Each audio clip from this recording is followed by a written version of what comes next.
Alright, what's up, chat? Apologies for the delays, a couple issues here and there, but we're almost ready to start.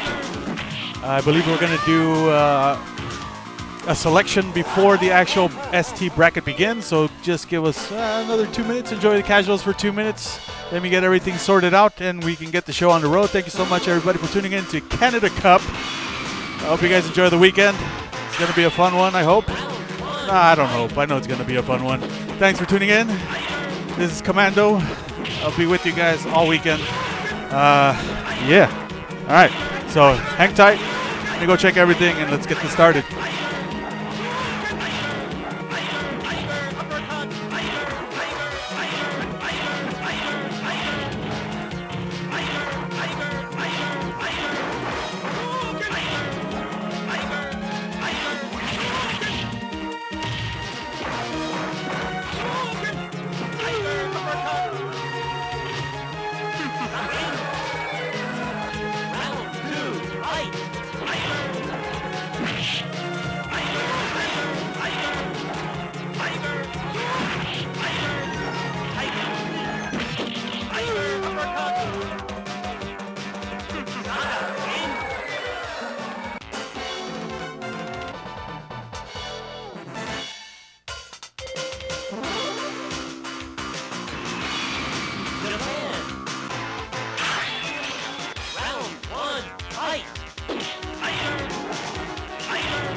All right, I may or may not have a special guest commentator for you guys.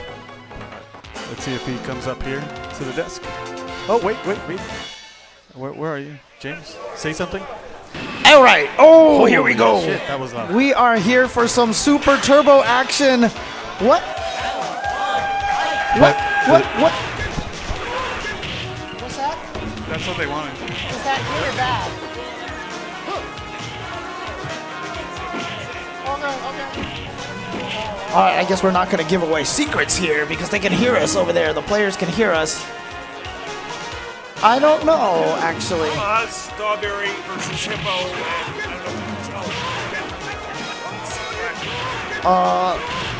Is this an official match, Mr. Mondo? Are we on? This will be an official match. Okay. Oh, well, actually, he's going against the CPU, so obviously not an official match. It might be. The CPU is stronger than everybody. All right, so I'm going to be joined here right now by none other than Mr. Michael Watson. How you doing, James? How you doing, Mike? What are we doing all the way from Cali, all the way up here in the frozen north? Hey, look, man, I've been here a few years. I think this is your first time to Canada Cup, right? I have never been to Canada Cup, but I have been to a Canadian tournament. Okay, fair enough. TOSF days. I don't know if you know about those. Oh, yeah. Pre-Street Fighter TOSF, 4. yeah. Okay, so this is going to be an official match here. We'll get the team names for you guys coming up in just a second. Oz, Strawberry, Jet 07. So it's Oz, Dogbert, and Jet 07. Weird looking Hippo. Weird Looking Hippo is on the other team. Turbo Two-Tone. Turbo Two-Tone And Corey Zink. and Corey Zink. All right, well, they're starting here with with Ken versus Balrog. Of course, in this matchup here, it's actually the slow fireball helps Ken a little bit. But, man, he's just going in on Balrog. Oops. There's a lot of different gimmicks available in this matchup with Ken. Ken is definitely a wild card character in this game. He has those funky kicks. Ben Balrog is a very, very solid character. As long as you hold down the floor, just rush in timely punches. You got your invincible headbutt there. It's all right, man. Just say it. Balrog's cheap, dude. Balrog is pretty cheap. I do recall winning a few tournaments with this character without putting too much effort into it. Yep. Honestly, I feel like that's one of the reasons why Daigo mostly uses this character now, because he doesn't have to practice. Oh my god, he got stunned? Wow. And he basically stole that round, and it's going to be, if I'm not mistaken, it's one and done for the team. Basically, it's a 3v3, so as soon as one person wins, they're off the machine, next person comes out. But it is a double elimination tournament. So it is winner stay on then, right? Yes, winner stay on, yes. So we're going to have Ken against Old Sagat. And again, Ken is one of those characters, not really one of the strongest characters in the game. Actually, kind of considered like low mid, but he's, like you said, he's a wild card. He can just catch you at any given point in time. Yeah, I believe in a one-and-done tournament, Ken is so dangerous. You got some guy that just wants to uppercut all day, and you don't respect it. It's like bing, bing, bing, you're done. Yep, try to land some crouching light kicks into supers. That's all I do with this character. That's all I want to do is land short super. Oh, there it is. There's that uppercut, but the respect right there, blocking. Not sure if the players are listed in the order that they're going up there. That's all right. We got our stream man Mondo over here handling business. It's not up to us. You're a little familiar with that guy. I think I've met him a couple times. And the tiger knee into throw. Oh my God, old school tactics. I mean, that works way better even in hyper fighting than it did in Super and Super Turbo. So I was watching this Bison player. He's definitely a solid player. He's got all the combos down. Okay. Should be a pretty good match here. Yeah, Bison can do well against Sagat. Oh my God. Oh, really? Just going to drop that combo like that. Stand light kick, crouch medium kick. Hey, man. It's the beginning of the tournament. People are a little rusty, and there's also tournament nerves, James. You should know about those. Exactly. Although it is very different. We were talking about this earlier, about the difference between playing side by side and head-to-head. Yes, for you guys at home, these guys are playing head-to-head. It gives you kind of a sense where you're almost playing against a computer. You're not really playing against a human opponent, so it is a little tougher. It is in favor of these guys that are used to online play, though. That's right. Back in the days, man, we used to play and you get so much information just from the body, like, heat of the opponent sitting next to you. All right, definitely. And then there's some cheap tactics that, you know, some indecent tactics such as, you know, passing gas and stuff like that. Oh, yeah, I've heard about that. Fair play. I've heard stories about that, eating burritos before a tournament match, you know. It happens, but only in Southern California, right? There was who was it? Was it Schaefer who put the box over his hands against you? No, that was George. No. George did that? He was the one who put the box? Oh. And he still lost. What? Man, that reminds me, I'm so old that I have tournament footage on VHS tape, James. Can you believe that? Do you still have those? No, it's not my tape. Oh, okay. we need to rip those, dude. We need to get Gerald L.A. Akira on that job right there. Yeah, I think both these guys are having a little bit of execution trouble here, but this match is coming down to the wire this third round. And Bison's sitting on the super. Oh my God, he walked into that, and now danger because anything you do, you have to know that super was just waiting there. I felt like that was too obvious timing on that super. The Saget player did do his job though. He took out one man from the other team, so we're going down to the B player versus the C player here. I do not know who this guy plays on the other team though as the anchor.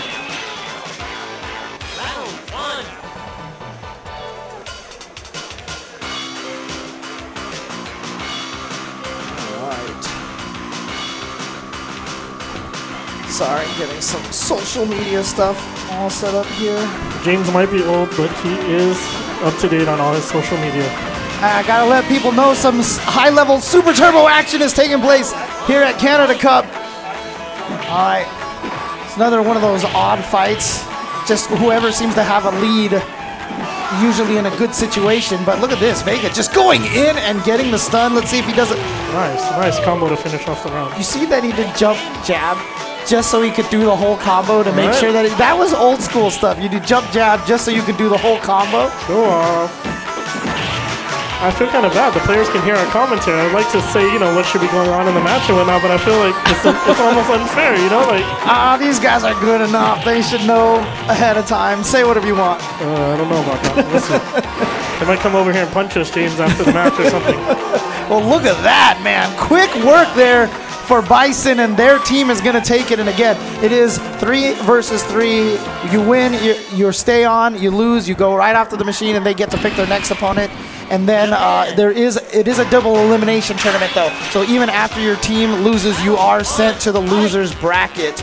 And you mentioned that they said it was character locked, if I'm not mistaken. Yeah, unfortunately, it is Japanese style character lock. Now, did you have to say your character before the tournament started, or can you do the thing where you let Silent Scope and Ultra Combo do all the work, and if you ever need to play, then you can decide? James, I cannot reveal our secrets, so I'm going to have to refrain from answering that question for now. We will do whatever it takes to win. But I promise you we will keep the same character. That's all I can promise you. Okay.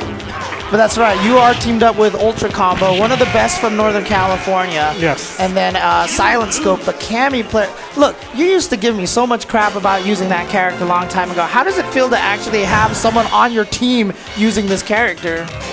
You know what? As long as he wins games, it really doesn't matter. And if that character can beat T-Hawk, then I'm all for it.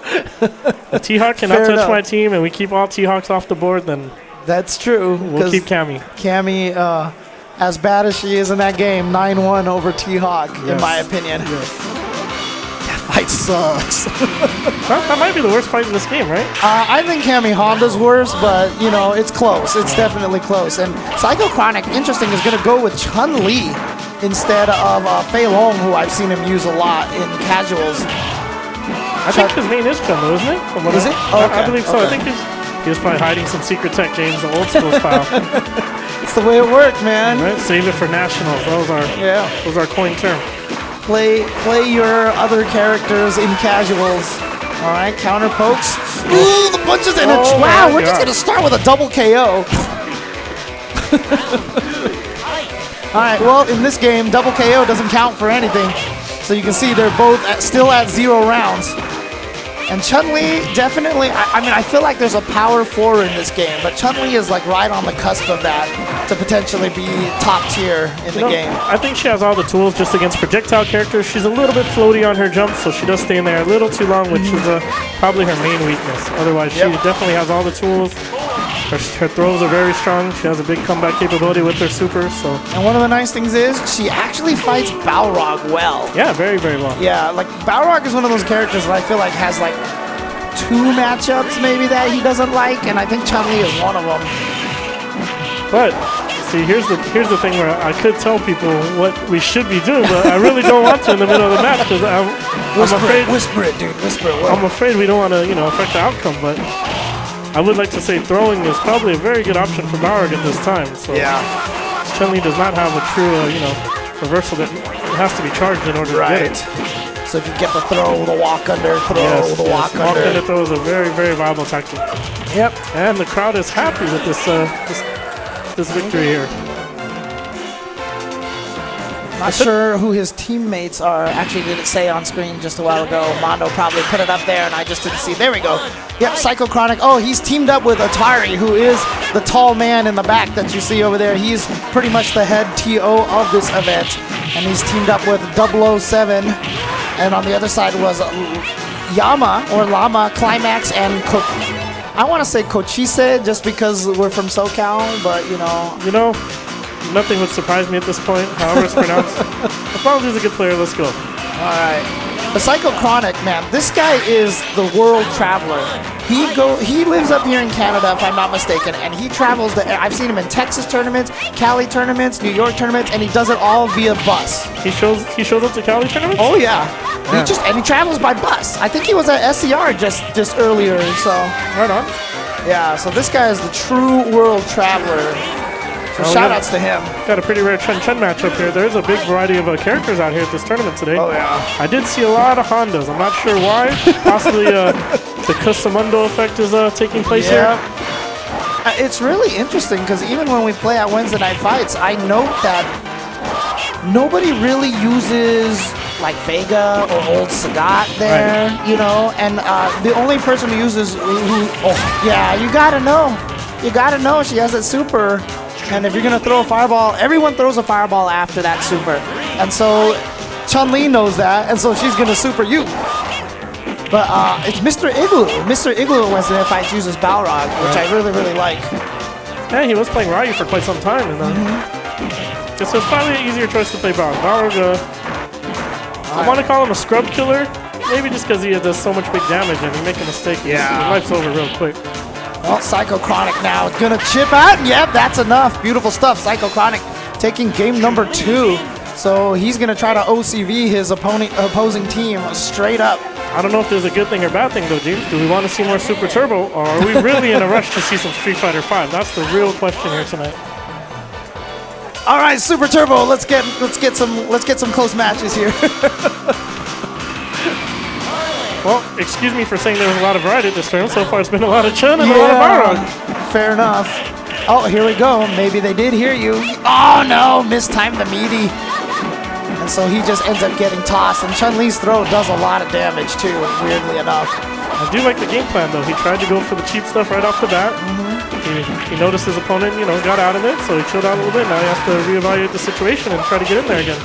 Yeah, one thing to really understand about Super Turbo, there is no mercy in this game. You do the cheapest thing you can humanly possibly come up with, and that is how you win in this game. I love the use of the head stomp in the corner, would have bounced him out. Jumping medium kick would have stopped any charges from Balrog at that point in time.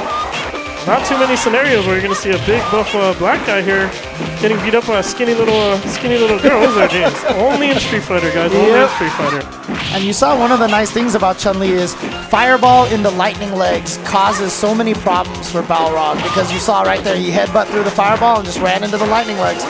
Oh no! You touched the button. A little too anxious there. A little too anxious. Yeah. Gotta bait those things out. But see, if you were head-to-head, if you were side-by-side, you would have felt the guy shaking the cabinet. Yep. There you go. And there are a lot of people who don't think that that's, quote, legit, but that's part of the game, man. That's part of the game. Oh, nice, gets out of there, but it's gonna get chased down. Nice. And the stun. Oh, no. Oh, no. Oh. Wow, very nice play from Psychotronic. I feel like I'm sorry. I feel like the Balrog player just used the medium headbutt because medium headbutt can't go through fireballs, and he got hit like partway through that. It's only the light and the heavy ones that make it through. Well, plus that fireball is kind of fat compared to regular fireballs, right? Yeah, that's true. That's true. Yeah. Wow, that was a clean sweep by the Chun-Li player over there. Very well done. Yep. OCV by Mr. Psychochronic, the World Traveler. I would have liked to seen a little more throw attempts by Bauer, though. He started out the gates throwing, went for the low forward, messed up, didn't try it again. So I mean, yeah, looked like he just never had the opportunity. I know the one and done's a little scary, but come on, man. Gotta build those nerves up, see what's going on. We're waiting on our next match here. That's right. Try it out. Of course, like I said, Atari, a.k.a. David, Atari FGC. You can find him on Twitter. He actually came on our Tuesday show one time, too. You know, right. To Yeah, he showed that trailer. That was really cool. And then, but he is running the event. He is going through the brackets right now. And you can see him. I can see him right now scribbling away furiously, and I'm trying to make him nervous and stress him out. So we got our next team coming up.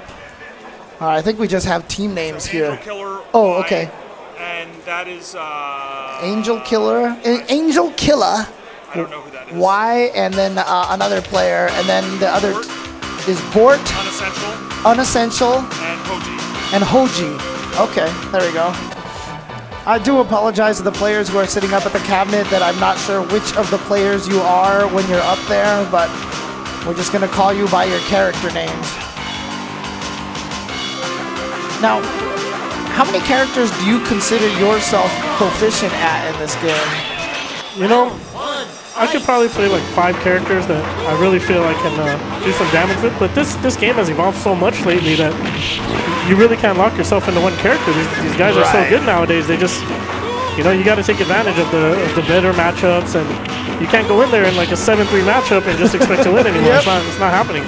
And we have one of the most iconic matches here, which is Ryu versus Ryu. Probably in the history of Street Fighter, Super Turbo Ryu versus Ryu might be one of the only interesting mirror matches. I really, really like this fight.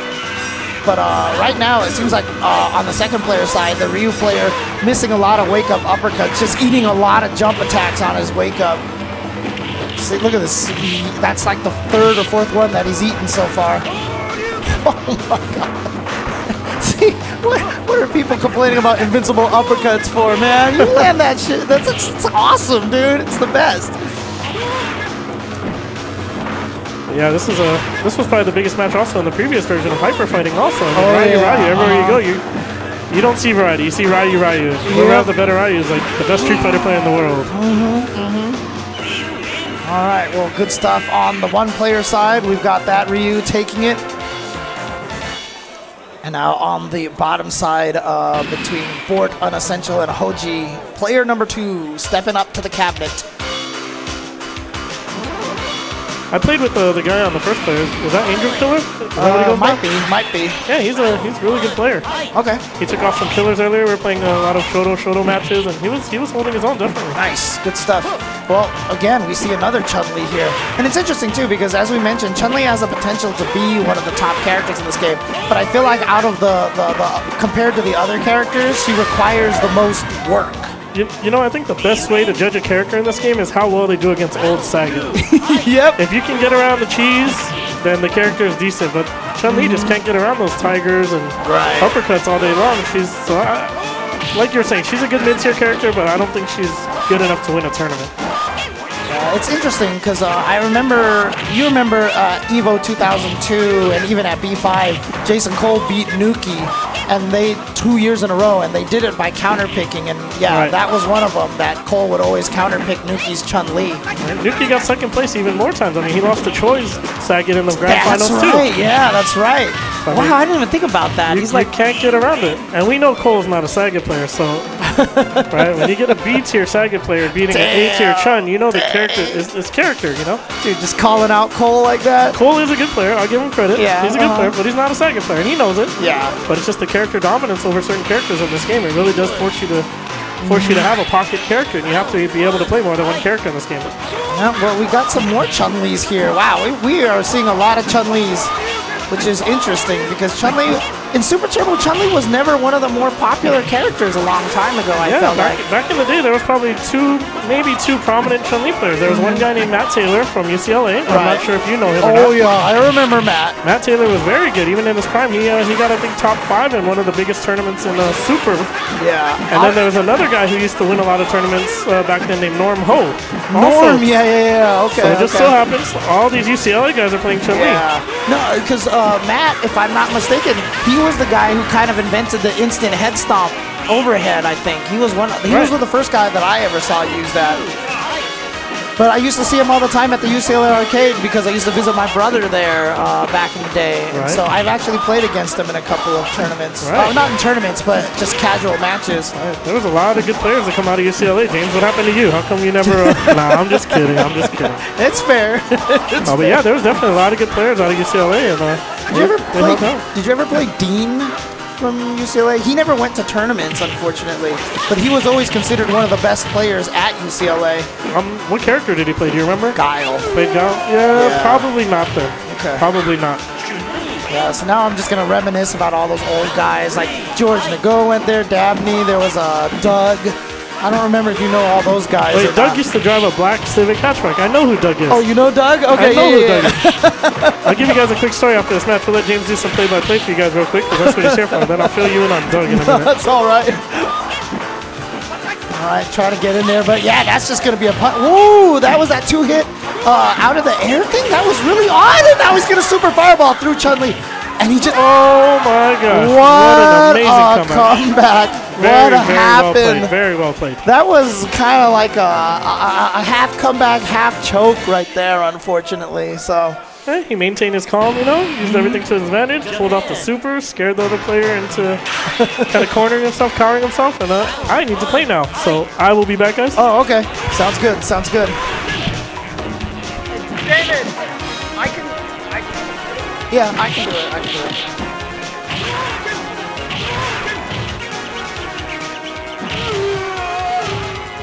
All right, we are once again just reminding you guys we are here for some ST 3v3 action. This stream here is of course being produced by none other than the amazing Mondo. It's always glad to see him, always happy to see him. It's been a while, man. It's been a while. But we are doing some ST action here, 3v3 going on here on the stream. A lot of top players here. We haven't seen some of the Japanese players come up here yet, but you can see Watson talking to Ultra Combo and Silent Scope. Ultra Combo, probably the strongest player in Northern California right now. He came down to Southern California Regionals. He got 3rd place, only under Tomoaki, as well as Afro Legends, who is one of the strongest ST players in SoCal. And Mike Watson also teamed up with, wow, Mike Watson's going first. So look, Watson can use Balrog, he can use Ult Sagat, he can use Ryu, he can use Guile. He has a few characters that he's proficient with, as he mentioned earlier, and I thought they were going to save him for last, because for sure Ultra Combo is going to go with Ult Sagat, right? And Silent Scope is going to go with Cammy.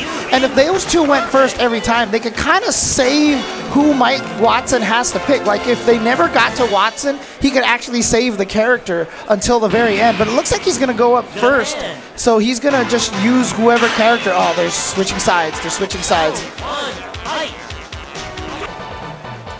But yeah, again, one of those things, like if you go up against someone like Mike Watson, definitely do not just think to yourself, oh my god, it's Mike Watson, and then psych yourself out. Is he trying to pick an old character? Are you failing at an old character right now, Mike? Are you trying to pick Old Sagat? If he's trying to pick Old Sagat, it's up, down, down, up. Up, down, down, up. Jab, up, down, up, jab. That's it. Don't do the mashing thing. That's the only one I've memorized because everyone keeps missing Old Sagat.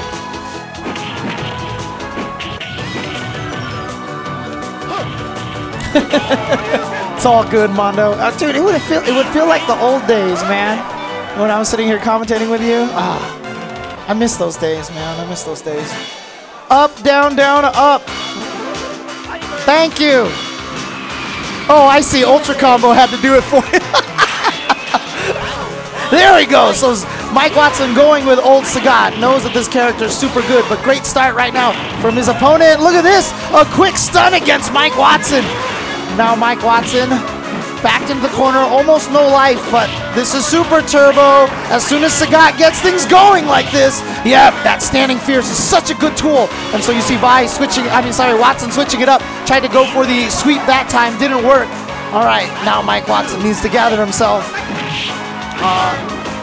Oh yeah, his team also has Easymorin on there. Oh, this might be is this the foreign team, the Europe team? I know Easymorin from Europe. But here we go, Watson now establishing, yeah, see, there you go. He just had one tiger fake, got Ryu to jump, and had the sweep. So now Watson coming back in round 2 with a perfect.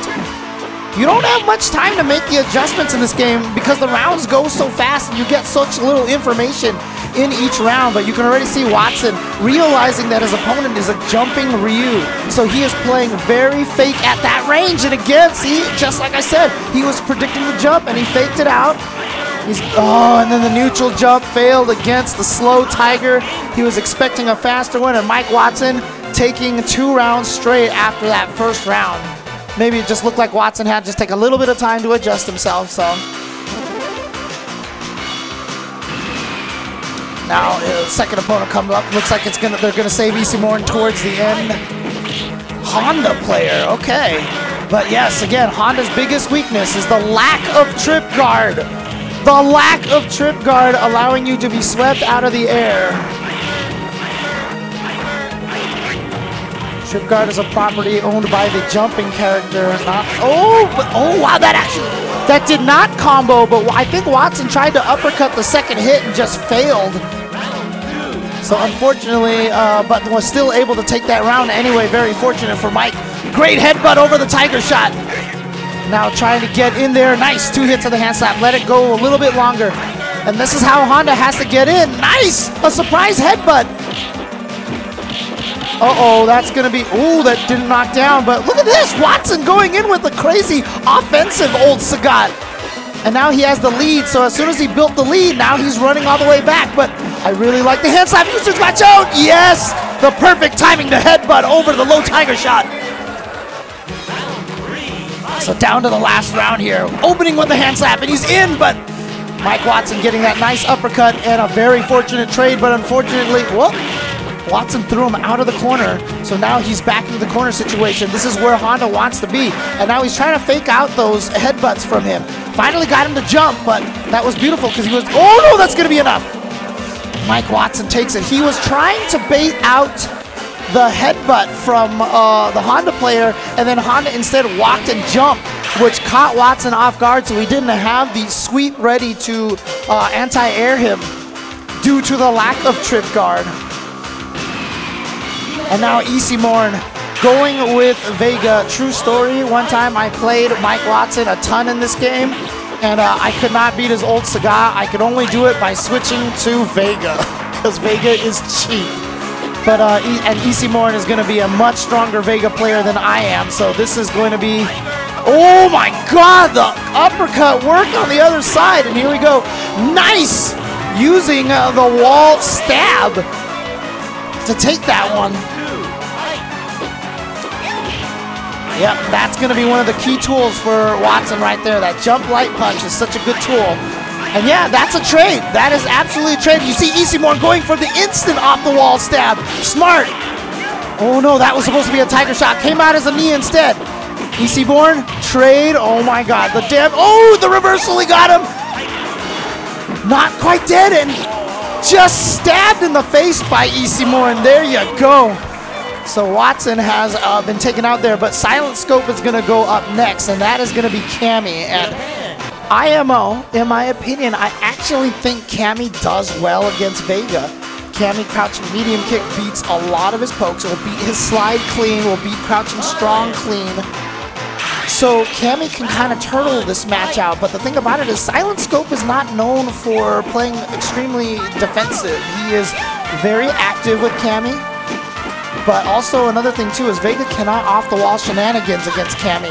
If he ever goes off the wall, she can just roundhouse uppercut for free. Nice. Seeing him jump away, so goes for the slide on that part. Nice standing medium punch to anti-air him. Hits right above her head. Beats even those cross-ups. A little too slow on that uppercut.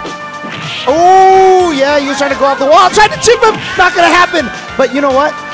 Isimorn seemed like he tried to go for the Scarlet Terror, but wasn't properly charged for it. Silent Scope up 1 round. And Watson said, as long as Silent Scope can take one game or so, then he's done his job. Yeah, I see it distinct. Oh, he just went in for the raw drill. Dangerous against Vega. I don't see a lot of crouching medium kicks from Silent Scope, which is very interesting to me. Like I said, that move works really well.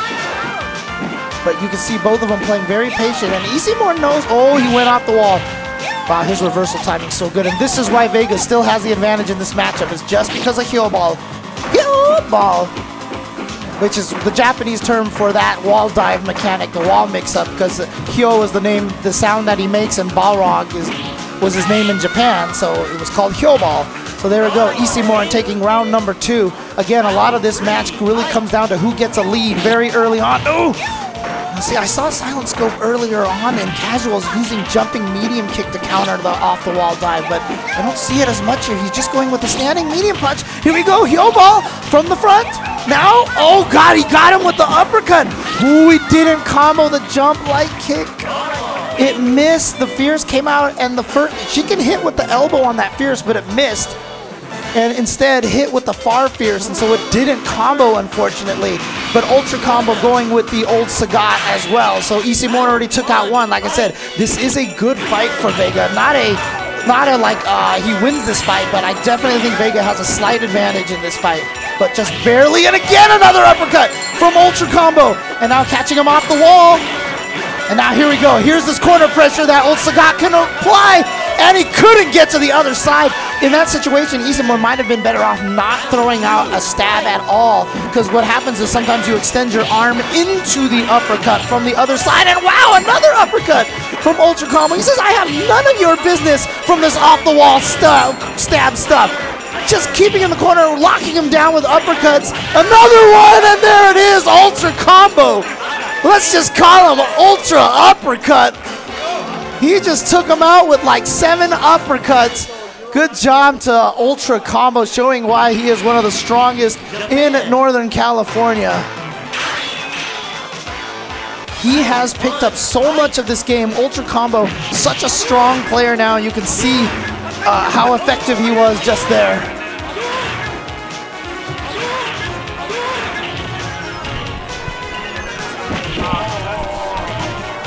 So we're back, James. Mike, I have to ask you. Silent Scope didn't do his job. So you're still happy he's on the team? Of course, dude, he's SoCal, bro. We have a California team here. We fly over 2,200 miles to win team. That's what we are. That's right, that's right. No, definitely shout out to Silent Scope. I've officially passed on the mantle of best cami in the country to him, so. Man, I'm so happy to see Duran here. It's been a long time. The last time I seen him was, damn, maybe like 10 years ago at the last Canada tournament I was here at. I give this man props. He's been around a long time. He plays multiple games very, very well. And he loves Alpha 3 and Vampire Savior, 2 of his favorite games. The only one problem I have with him is... I know what you're going to say. Is EMP. I'm sorry, Duran. Nah, but overall, this guy's a very good player. He's done very well at a lot of tournaments over many, many years. Yeah, he is truly one of the old school guys here. Hailing from New York City, been playing for a very, very long time, as you mentioned. And to be fair, he's been on EMP for a very, very, very long time as well. Duran, a.k.a. Hyro. Loyalty is a very good trait. I'll give him that much. All right, and so you can see it's Mega Man X, Crossed, and Hyro going up against Kyun Mode, Missing Person, and James. Not me, though. Not me. I wish they would help us out and put the players' names in the order that they're going to play, you know? Oh, but you don't know, right? Because after the first one loses, you might want to counter pick or something like that. Are we allowed to counter? That is the question. I think you can. I think you can put up any order that you want afterwards. I don't think you have to determine the order ahead of time, but... Oh, he missed the uppercut. Is this real? Yes, this is real. And this guy's playing on his own joystick? Oh yeah, I guess he is. Okay. I guess they have a special hookup for their cabinet. All right, props to Canada Cup TOs, letting people play on whatever they want. That's amazing. So Yeah, and can you guys please bring an old school P360 joystick for me next time? I'd appreciate it. He's playing on the hitbox, that's why. Ooh. He's a new school hitbox player. But Jiran knows this matchup, and this is honestly, like, Ryu, like, one of the reasons why I can't ever consider him top tier in this game is what, like, this matchup here. Yeah, that standing forward from Vega, well, Balrog as some people call it. I like to call him Vega. But Yep. his standing forward just outranges just about every Ryu you poke, and you try to fireball, and they'll just kick you in the face. And Yep. there's not too much you can do. Yep. Someone asked me one time, he's like, how do you beat Vega with Ryu and ST? And I was like, well, I don't know. Yeah, you gotta fake a lot of fireballs, be able to uppercut real quick, because Vega jumps very, very fast. This is Corey Lanier, a.k.a. Missing Person, coming up. Oh, no, I've seen this guy. He is an old Chun player. He's a masochist, dude. He doesn't, he believes in... believes in pain. You've seen Kai Happy Tang, right? At Wednesday Night Fights? I think this guy wins a lot more than Kai, though. Oh, yeah. Oh, for sure. Anybody wins a lot more than Kai. Yes. Kai, if you're here, Kai, I'm sorry, but you're booty, dude. Dude, all he would do is jumping medium kick, and he would beat a lot of people at Wednesday Night Fights, but then Right? I would smoke him every time. You can't bring that weak stuff at me, dude. You hear that, Happy Tang? You cannot beat any old man at this game ever, no matter what you think, what you know. The only chances are 4th day in Street Fighter 4, and that's about it. And your weak ass Third Chun and third strike, strike. yeah, exactly. That can only super from one side. Oh my God, are we really doing this? Oh, we see. Oh man, he threw him out of the lightning kicks. Oh, almost had to come back on just the flip kicks. But you can see, you know, Jiran, Hyro, very strong player. So he knows these matchups. He's been playing very solid, and Corey having a lot of trouble trying to get in right now. And yeah, Hyro's thinking, oh, but that neutral jump light kick is so good. Right? It's like So stupid. it's like the Great Wall Trump wishes he could put up. Yo. But we can do that because we're in a different country right now. Right? So, There's no way Trump's building a wall over here. Don't worry, guys. Oh man. I mean, even Mondo escaped. A Mexican got through to Canada, dude. So I know, right, dude? Well, he wants to put the wall on the wrong side, man. So we gotta be very careful with the racism here, but don't worry, there will be plenty of it, and it will be subtle. If you catch it, you catch it. Good for you. I mean, speaking of El Fuerte, Capcom, you know, with the freaking guacamole and quesadilla spins and stuff like that. Speaking of guacamole, have you ever played that game Guacamole? Oh, I've heard about that game, actually. Yeah. You know, I had this one guy that used to work for me, and all he would do is play Guacamole all day long instead of running the stream and stuff. And I just don't know. Can't imagine who you'd be talking about. This is a really, really tough match for Vega here. If Honda, you know, does what Honda's supposed to do and maintains his charge. Yeah. It's another one that if you get a lead, it's tough for the other person to come back. What Honda needs to do is just basically get a lead and then sit there. And anytime he goes off the wall, you headbutt. Hey, the jab headbutt is invincible to everything. Yeah. So Even just fierce headbutt. Worst you can do is trade, and a lot of times if he tries to stab you, you just fly to the other side of the screen anyway. But James, trading is not winning, James. We want to get Fair, that for fair. sure. Oh, yeah, life lead is just right there, but now Jiran definitely with the life lead, so he is in control. Piranha's playing very fundamentally sound today. Yeah. You can tell he's no gimmick player. Just pokes you, keeps you at you know, the range he wants to keep you at, where it's very safe for him, and does a little bit of damage at a time. Just, you know, stabs you, slowly bleeds you, and You wins can the tell, game. it's interesting because you can tell when it's an old school player versus a new school player, and you can tell Jiran is very old school by the style that he's playing. He's playing very fundamental based, not a lot of like gimmick setup kind of things. Right, very low risk. Just get in there and get the job done. Well, this is going to come down to the wire. Yeah, there's nothing you can do. The timer goes so fast. Very smart going off the wall to buy himself that extra second to secure the victory. Yeah, I mean, because like one of the cool things is like, for example, like when me and Silent Scope are both playing Cammy, like he'll do things like knock down with drill. He's like, you know that if you like knock them down and whiff this button and jump across, it's like all this like Street Fighter 4 setup things, and I'm like, what in the world is all this? Like I never counted frames back then, dude. No one ever did any of that stuff back then. I just jump on you and I damn feel like it. That's how it goes back then. Exactly. I knock you down, I'm jumping. I don't know what I'm hitting. Good luck in blocking. That's all I can say back then. How's everyone in chat doing tonight? Are you guys watching a good show here? I can promise you there's a lot of talent in this Super Turbo contest. Oh, yeah. We haven't even seen any of the Japanese teams yet, have we? Come on, James. When we talk about talent, do we really got to bring up Japanese players? Like, come on. Come on now. Are you not American, bro? I'm American, dude. I understand you come from where? Are you from Taiwan or are you from mainland China? Where are you from? I'm from the U.S., dude. Oh, there I'm from we the go. U.S., I dude. am a real Exactly. American. Born in the USA. See, Anyways, you see? All right. sorry, I shouldn't be singing that here in Canada. Sorry. Sorry, Ultra David rubbed off on James quite a bit over the years, and he has officially become white American. Dude, people have been calling me white for the longest time, but I resent that, dude. Not that there's anything wrong with it. James is a Twinkie. It's okay. We understand. Yeah, but it's all sweet on the inside, dude. I'm telling you right now. Ooh, I don't know. Is Ricky Ortiz here to prove that theory? That's all. I'm sorry, Ricky. I'm so sorry. Jesus. Told you this wasn't going to be a politically correct stream. We're in Canada. We don't got we're not in our own country. There's no rules here. Just smile. This is a very nice venue, though. I want to give props to Lap Chief for putting on such a good tournament every year. I'm glad I finally got to make it out. I want to thank Scott and Dave and the rest of the Old School Canada Cup crew for bringing me out here. I really appreciate it. I haven't had a vacation in a long, long time, and I just want to apologize to the people that are watching me play. Though I'm not very good anymore. I'm sorry, but I will try to make you laugh and give you some insight. Dude, man, it's like I said, it's just rust, man. We'll see. That rust is turning into arthritis, and there's a lot of things going on. Well, we've got a team of Riz1, Josh C, and Damn Die going up against Oz Dogbert and Jet07. We saw Jet07, Oz, and Dogbert earlier. I'm not sure which one is the Bison player, but you said that he was the one that was playing earlier and was doing well in the casuals. Ooh, that was definitely a throw.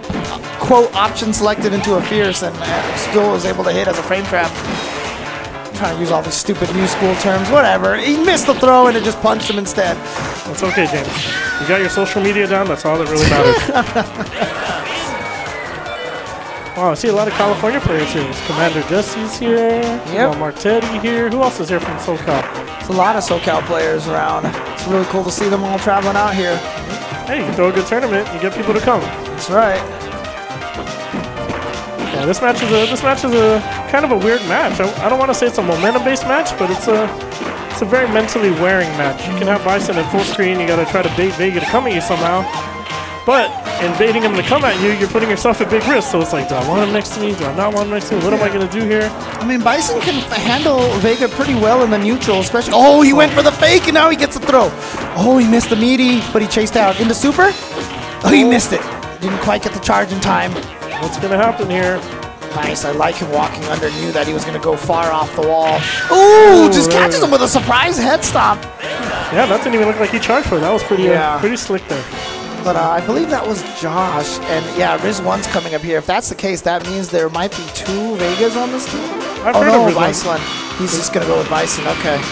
No, Riz1, very, very strong player. Riz1's a good player, but his color choice is not very appealing today. I'm not sure what's going on here, James. Well, you're just getting nightmares from Champion Edition Bison, dude. From those. I don't get nightmares. I was Champion Edition Bison. I bring the scare to people. I wouldn't have expected anything else. The only one that scared me in Champion Edition was a guy that played Guile by the name of Tomo. You guys might have heard of him.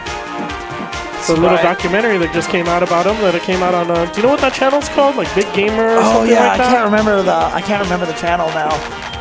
Yep, but this is what you gotta. I mean, there's no reason for. Well, actually, Riz1 is in the deficit now. Great job. Okay. Took a risk, came in, said, "I'm tired of sitting here waiting. I'm just gonna beat you up." I see that look on Damn Die's face. He's like, "Man, do I have to do all the work here, man?" Damn Die, of course, probably one of the new kings of Super Turbo here in the United States. Not here in the United States. We're not in the U.S., James. That's why they brought me here. I got to keep James in check. He's so politically correct, and but he does make mistakes like everyone else. It's okay. I see. The worst thing about it too is I could make an excuse that I'm old, but you're just as old as I am. So if you're correcting me, then it's not working that way. It's okay. It's called hypocrisy, James. Yeah, this match is one of those mentally draining matches too, because it's like you got to pick your spots very carefully. There's a lot of trap potential from either side. Yeah, both of them have amazing offense and terrible defense, so Bison could lock down Bison actually really well. Right, and then one combo from either guy could stun and kill, so... Look at this. Is he going to be on the verge of an OCV? Oh, he took the hit. Can he get the cross-up? Nice block. But another jump in, and he goes for the tick throw. And wow, Riz1 sneaks in there and gets a victory for himself. That was actually very well played by both people. It just wound up, you know, one person won the coin toss. And yep. And Super Turbo is a lot of that, too.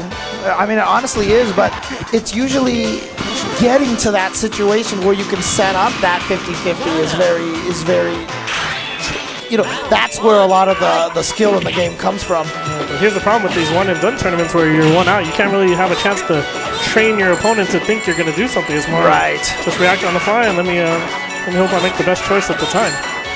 But hey, these tournaments are fun, guys, and that's what we're here to do. Have fun tonight. The real tournament will be tomorrow. Yeah, that's going to be the 1v1. 1v1 is always the best. This isn't the Marvel game. This is Street Fighter. And there's Bison right there. The really, really amazing lock speed and beautiful on the meaty slide, making it safe. Oh, nice roundhouse spacing there to kick the fireball in. Good reaction to punish that. Tech the throw. He's still alive. Oh, is he going to try? Ooh, wow. Nice jump back. He tried to bait out the super, but Ken can't really do a wake-up super. Oh, man. Down to no life. Yep. Oh, you threw it. You threw the fireball. Oh. Why? Oh. Got baited into that comfortable setting and didn't work out. Okay. That's what Ken does, man. Those uppercuts like that, just in the middle of nowhere. That's what Ken does. You remember Derek Daniels, right? He'd always joke that the uppercut with uppercut still works after 20 years, dude. Works 100%. That jumping heavy punch from Ken, such a good... Oh, no! He missed the cross-up. So we're taking turns giving rounds away here, guys. Yep. What seems like a victory is easily taken in Super Turbo. And we're coming down to the third round. It's going to be a battle of who makes fewer mistakes, who makes the last mistake with no time left. We don't know. But we do love this game, so we will just watch and see. Oh, nice. Just clipped him with that scissor kick. Now into the corner. The second hit missed, so he gets the throw. Wow, that totally caught Ken off guard. I know that caught him off guard. He thought he was going to get knocked down. He didn't. He got thrown, so he had a ton of extra damage just out of nowhere. Dude, I don't think I've ever seen anyone do that. And I don't even think Riz1 meant to do that. I mean, look at him. He's just like chuckling right now. That's all right. He didn't call bank. He called game. He called game, son. Like what was it against the Heat? Kobe's little last-second three-pointer that banked into the basket. That was a good one too. But we're talking about Paul Pierce when they interviewed him after the game when he was playing on the Wizards. Yeah. And then that just happened with the Timberwolves against OKC when Wiggins hit a three. This was like a week ago, James. Do you watch sports anymore? Do you even watch any? I don't watch it, dude. The Lakers are terrible right now. So, but anyways. The Lakers are terrible. What are you talking about? Lonzo Ball just tortured John Wall. What are you talking about? That's true. That's true. Well, they were terrible last year, so I had stopped watching. I need to get back into it. I mean, you get a top 3 draft pick every year. You got to be good sooner or later. But you traded one of them away. But right. Let's not talk about basketball because Canada and the Raptors. We don't want to stir anything up here. DeMar DeRozan. Oh, look at this right now. Lowry. Chang is just staying back here. He's got to get in there eventually, though. That's the problem. Is that Riz1 had such a giant life lead that, but he was playing it smart. He was just chilling back. And that's one of the things that I see a lot of new school players do not do. They don't play lame enough sometimes. Oh, I like it. I like it. The cheap stuff, Speaking up of lame, there we go. Here we throws. That's what you do. Very, very well played. Yep. Take use of your advantages. You got a better throw range. You can trap them, do it over and over. Out of there. Yeah, especially if you walk under Bison, because then he doesn't have charge for anything except for a head stomp. And a head stomp has absolutely no invincibility, so that's not going to get you anywhere. And then in this Street Fighter version, you only got to hit one button to throw, so even if he's trying to jump, you're going to hit him with the move. Cross-up slide, and here we go, shenanigans. But you know what? He just needs one throw. He just needs one throw, but the Psycho Crusher is going to do it. And Riz1 takes it for his team. Damn Die doesn't even need to step up to the machine. It's just his presence and his aura that brought his team to victory, willed his way. That's right. That was a very valiant effort by the other team. Everyone did play well, Yeah, and actually on the second game, it almost looked like Riz1 was going to lose, and it was going to be down to Damn Die. But he got thrown 20 times in a row, and he recovered, and he decided to throw him back. You cheat me, I cheat you back. I break you like I break your friend. Man, Bloodsport is such a great movie. What are you switching? Hey, what's up? Not yet. Not yet. We're not. You can see it right there. There we are. Here we go. What's up, guys? What's going on, everybody? Thank you for tuning in to Canada Cup. I'm here with my friend. Oh, Lab Cheese over here. That's right, Lap Chi, the man behind Canada Cup every year, doing such a great job. And you know what? Now that you're here, you're also going to find out that when you're here at Canada Cup, the event's not just the end of it either, because the after party, there is definitely some I don't know. stories. I was talking to Lap earlier, and he said he might be a little too busy to do anything besides drink. So I don't know. But I have watched some drinking on stream. I've seen Filipino champ get utterly roasted. All right, and you'll be able to see Atari run by really quick. He's running the... Man, he's so tall. His head doesn't even show up behind us. I know, What is right? going on here? And why is this stuff covering our face? What's going on here? We're going to be a bit delayed for the 5v5. You want to let our players know. Oh, yeah. Okay, no problem. So probably Guys. it'll start in about 45 minutes. Okay, so the Street Fighter 5 5v5 was supposed to start at this time. But due to the late start of Super Turbo, we're going to be running through this tournament until we get to the end. And so the Street Fighter 5 tournament will be starting a little bit late. So if you guys are just tuning in, stick around and watch like an old school game here. This you want to see this. You'll like it. I promise you, at least if you don't like the matchup or the game, it'll go by fast and you'll see another one. You know? Yeah. This is how it is. But yeah, stick around in like a Chinese 10 minutes, which is probably like a good hour. You will see the next game come up. James knows what I'm talking about. James is laughing. Hell yeah. But you know, I would say CPT, but there we go being racist again. And we're not talking about the Capcom Pro Tour when I'm talking CPT here, guys. But this match right here, Ryu versus Guile, probably one of my favorite matchups to dissect. Like, this is one of those matches that you can teach master classes of Street Fighter on. There is so much going on in this match. Like, I can't even explain. Like, there you go. Yeah. Oh my God. That footsies right there from Tomo versus Atari. Like, that was, yeah, that's a good example right there on what you're supposed to do. Like, I don't even know if I'm disgracing or if I'm talking smack about Tomo, but the way he plays, it's kind of like I'm watching me on a good day. Just the way he plays. Like, I see so much, and I know what he's thinking, and I know exactly how he's trying to play. He's trying to get it. See, the main point of this match is for Ryu to walk into Guile's almost low forward range. So, not too many people can do it, but if Guile whips the low forward, you can trip it with Ryu's roundhouse, and then you get 2 free fireballs, and that's the match. And you get him in the corner, and that's the whole point of this match. You start getting Guile jumpy, but this Guile's, you know, right when I said I was going to give him props for not jumping, but he finally had to. He's behind the knife a little bit. He has to make a move. So. And every little inch, every pixel that you move forward or backwards in this match changes who has an advantage in that matchup if Guile is charged. And you guys just saw right here, he teched the throw and it saved him a bunch of energy, or else he would have lost the lead and Guile would have won that round. This is what makes Super Turbo great. Yes. Tech throws do a little bit of damage, which is perfect. So there you go, Tomoaki. He's been tearing it up at Wednesday Night Fights. He is out here from Japan. He's in the U.S. for school in Southern California. So he's been stopping by Wednesday Night Fights, and he's been winning a lot of those. And then he even took SCR over Afro Legends. Wow. Afro, you're going to have to step your game up, Afro. That's right. I mean, that was the first time he had beaten Afro Legends in a grand finals, I think. So Afro Legends had beat him with DJ and with Boxer, and then Tomo finally won that one at SCR. Maybe he was saving it for the big tournament. He's like, I don't want this chump change Wednesday Night Fight, sir. Give me that SCR money. Oh, he's just going to uppercut. Plus, I think he told me he attends USC, so that's an expensive school. He needs to... He needs to win these tournaments, I think. He was going to USC? Yeah, not UCLA. I'm sorry, James. Screw this guy then. I hope he loses then, man. Down with Tomoaki. Go, Psycho Chronic. Body this fool. Body this fake Trojan here. Oh, man. I don't know. Pete Carroll's gone, so it might be a different story over at UFC. It's true. It's true. It's true. But again, oh man, and he even knew at that range the uppercut might have went under, so he went for the close heavy punch instead. That's one thing I see a lot of foreign players do that a lot of American players like. Well, there's not so many American shoulders, but they do like to use the fierce as an anti-air. And you see right there, he tried to use it, got hit.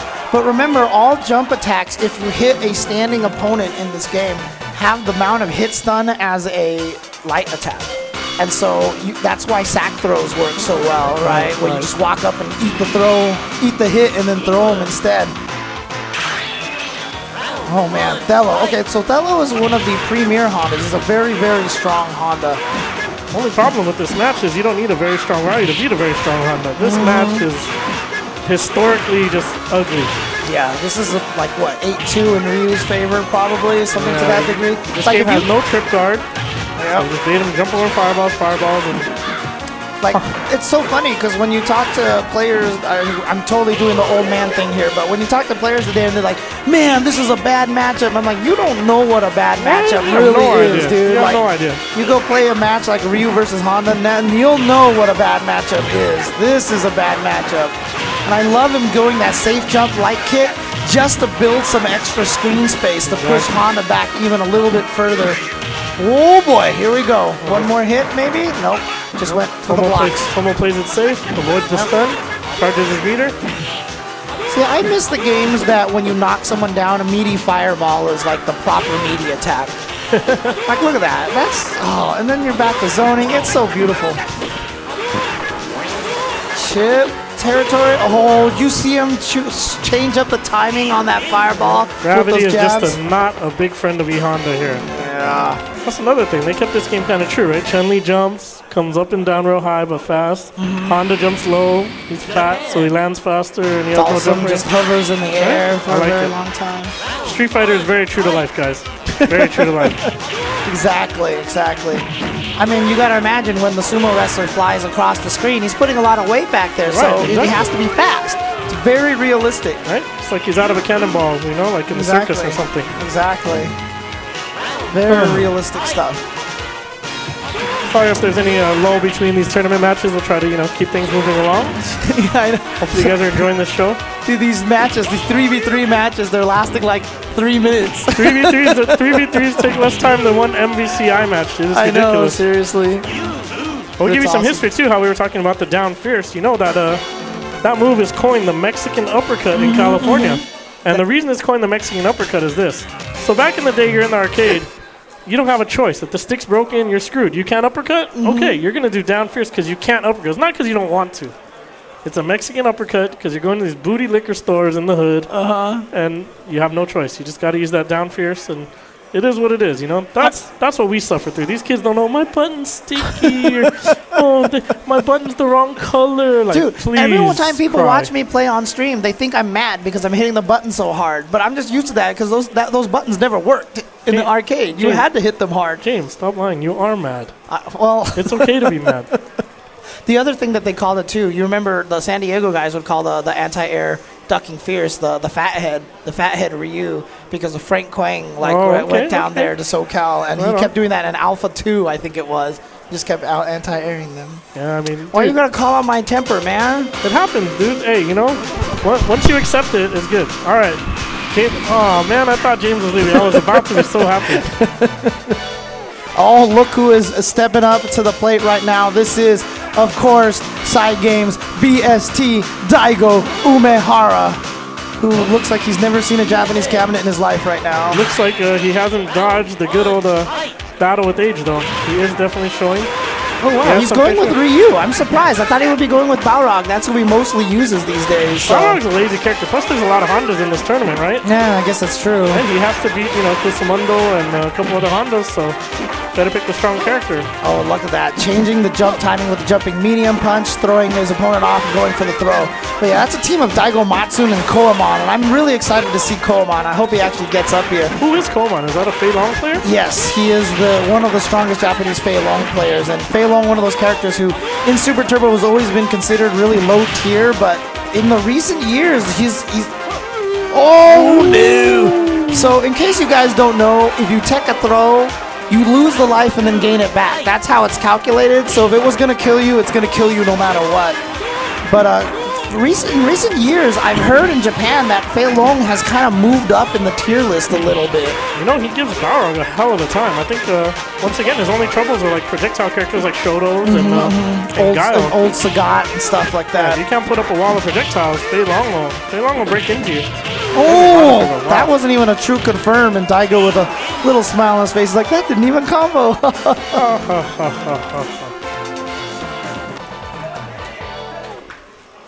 Daigo, of course, out here also for some Street Fighter V action. And I know this team. This guy plays Chun-Li, and Yes. I believe the anchor plays E Honda. Last time I was here for the Northern Knockout tournament, Northern Arena Knockout, I played against all these guys at the Raiders Esports Bar a bunch. They set up a gauntlet against me. I don't know why you set up a gauntlet against the worst character in the game, but yeah, I mean, I was able to teach them a lot about the Chun-Li Cammy match. Oh, James spreading that knowledge. See, back in the day, we didn't want to tell anybody anything because they could use it against us, right? Yep. Hell no. Nowadays, you help everybody, dude, because honestly, it does make you a better player. True. If you can teach someone how to beat you and you still whoop their ass, then that means you're a better player, dude. That's just how it works. But then they're going to use option select saying, oh, you taught me some BS that doesn't work, man. You're wasting my time. Oh, well, look at this. You take one round from Daigo. Telling you, there's definitely a lot of players here that, you know, aren't regular household names in this community, and there are a lot of good players here. Nice. Missed the second one because, yes, characters hit the back wall when you knock them down in the corner in this game. Never happened after the Street Fighter 2 series ever again. Oh, no uppercut from Dai. Oh, that time he went for it. Wow. Probably knowing that, really, honestly, in that situation, Chun-Li wasn't going to be able to combo into a super or anything like that. So Can't do much though. He had one pixel of life. As long as he got his uppercut out and his old man reflexes didn't betray him, he was going to win that round for sure. oh, God, his reaction on that's ridiculous. And again. Wow. Again? Oh, baited.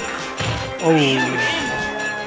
Do the towards Fierce, the rocket punch into the OG rocket punch. That's the real rocket punch right there. I don't know, doing that double up strong to Chun-Li, there's just something about it. It's just, I don't know, James. It's kind of nasty.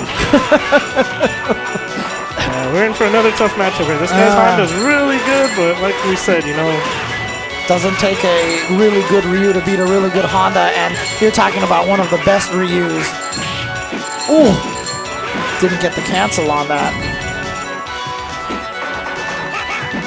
Well, he has Daigo in the corner now, so let's see if he can take advantage. He gets one hit. oh man. Here he goes.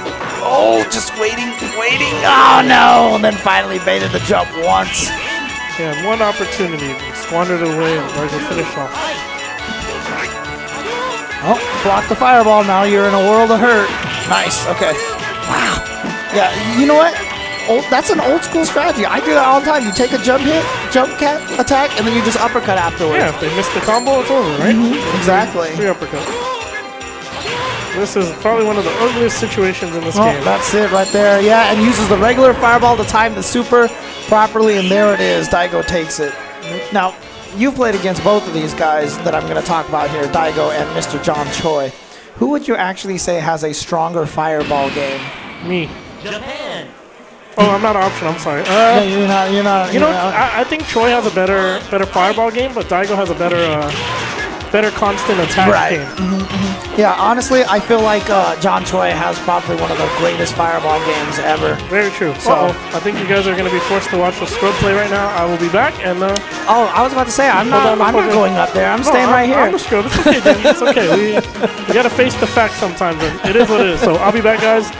Enjoy the commentary, enjoy the matches, and we're going to be up right now. All right, good luck, sir. Good luck. So you see Silent Scope there behind me just running by, and now here goes Mike Watson. Once again, shout outs to everybody at home tuning in to some Canada Cup action here. Tweet it out, let everybody know you do not want to miss this Super Turbo action. One of the greatest fighting games of all time. And I'm not saying that in terms of like this game is balanced or anything, Mondo. Like this game is hella not balanced, but it's still, there's something about this game that when you play it, it feels so good. And like when you uppercut people, it's like, it just, and then because it's on the cabinet, you're like freaking shaking the cabinet and everything like that. That is how you play Street Fighter right there. This is one of those Street Fighters where you know when you beat down your opponent, you just whoop their ass. Definitely. Yeah, you actually had a very strong Ryu yourself in this game. Yeah, I just stopped playing other stuff. I started TOing. Yeah, and you started streaming and everything like that. And then so. I got old, and I got arthritis. Whatever, and dude. Old. God. Me and Mike Watson are going to beat you down for that. Like, if you took me and Mike Watson and added our ages together, we're probably older than the rest of the SD players in the tournament right now, dude. Seriously. Oh, man. can see Mike Watson and Silent Scope sitting there on the left. Their last teammate is Ultra Combo, who is sitting off to the side in a beautiful, comfortable Vertigear chair. Check them out at vertigear.com. Yeah! They're going to be going up against Mega Man X, Crossed, and Hyro. We saw Hyro earlier with good lows. Oh, wow. They put Zangief up against Cammy. This is not good. Now, this is not as bad as T-Hawk versus Cammy. That is a 9-1 in favor of Cammy. That fight sucks. This fight is very winnable by Zangief, but it really comes down to low roundhouse trading with low forward. That is the whole crux. Oh my god, he just jumped up and air threw him. I don't know, so far, good job from Zangief. Okay, a wake up uppercut. Yeah, no reason not to try. Yep, and she can apply drill pressure, very hard for Zangief to stop it, but Silent Scope's got to stop jumping, just crouching medium kick and just, yeah. Oh, you are just putting yourself at risk, Silent Scope. Oh, there, yeah, just low forward, low, oh, there we go, super, okay. Man, Silent Scope is giving me a heart attack here right now. But honestly, Cammy, low forward is very powerful in this match, and so is uppercut. So anytime, yeah, see right there, that's the key right there, trading. Trading because Zangief does more damage and also gets to walk forward and keep going afterwards. But that's why Cammy just fakes around with her buttons and whiff punishes against them with blow roundhouses. Oh boy. Oh, wake up hooligan, dirty, dirty stuff from Silent Scope. Everyone's expecting a wake-up uppercut, or they're just, you know, it's hard for Zangief to really just go and apply that pressure mindlessly against Cammy because that uppercut is unpunishable. That's right. She doesn't even need to FADC it to make it unpunishable. You just block that thing and you can't do anything about it. And people are mad about invincible uppercuts. Psh. Man, you had uppercuts that you couldn't even do anything about in this game when you blocked them. Can you block a jab uppercut? What are you going to do? Nothing. You block Balrog headbutt, what are you going to do? Nothing. Just deal with it. You hold that. That's what you do. Oh, man, going for that again. Now, Cammy, I do feel like is even, maybe even a slight advantage over new Ken, but old Ken, maybe not quite. So good start here. Old Ken taking that first round. Yeah, and here's the thing that makes Cammy good against Shotos. Is that crouching? Oh my god, the instant stun into the flaming uppercut. And so here's the biggest problem with Cammy. This is one of the main reasons why she is considered low tier in this game. Is that everybody else, so like every character, all the other 15 characters have a pretty universal distance in which you're going to block a cross-up as a cross-up or as not a cross-up. Except for Cammy. Cammy, it's so ambiguous, and so you end up eating so many random cross-ups like that, and it's such a pain. Every other character you would hold forward and block the cross-up with Cammy, you just eat it and die. And that is a problem right there. But now we've got old Sagat from Watson. Nice Tatsu over the low tiger. Good patience from Watson. Watson hasn't been able to get the fireball game going. Oh, and then a twitch from Watson, and he gets swept. You see him leaning back like this. He was like, what? You did that? No one did that back in the day. Oh, nice reaction with the uppercut. All right. This is what Sagat wants to establish. Oh, yeah, you're going to have to bring a better meaty game than that. Oh, mistimed that, but you know, Ken can switch up between the different Tatsus to make it a little bit harder to know how to punish that properly. Oh, nice timing, and there's the long legs of the law right there from Sagat. Oh, whipping an uppercut, getting the sweep, but then just eating the tiger shot. All right. Gets the jump in, but a little bit too far for it to combo. Oh, gets him with a jump light kick, wow. Oh, good uppercut, but a little too slow, and that beat a wake-up tiger knee. He tried to wake up tiger knee, and now Watson getting pushed into the corner. Can't get the tiger shot out. Goes for the jump scoop kick, but ends up taking a trade instead. And so here we go. It is down to Ultra Combo, and he has to go with old Sagat as well. And you can see right now his opponent has that experience, and not only does it beat him, he still has to go against Hyro's Vega. We saw Ultra Combo play against Vega earlier, and he did a really good job in that matchup. But Hyro, again, very solid fundamental player. That's not saying that Ishimori's not also an amazingly strong Vega player. Oh! He did the low short uppercut. Yeah. That is not easy stuff here in Super Turbo, but then he just eats it. Oh my God, that was probably the best he could do from that range, unfortunately. He could have did a lot more damage to that combo. He just didn't want to give Ken the chance to shake out, and there we go. Ultra combo taking round number 1.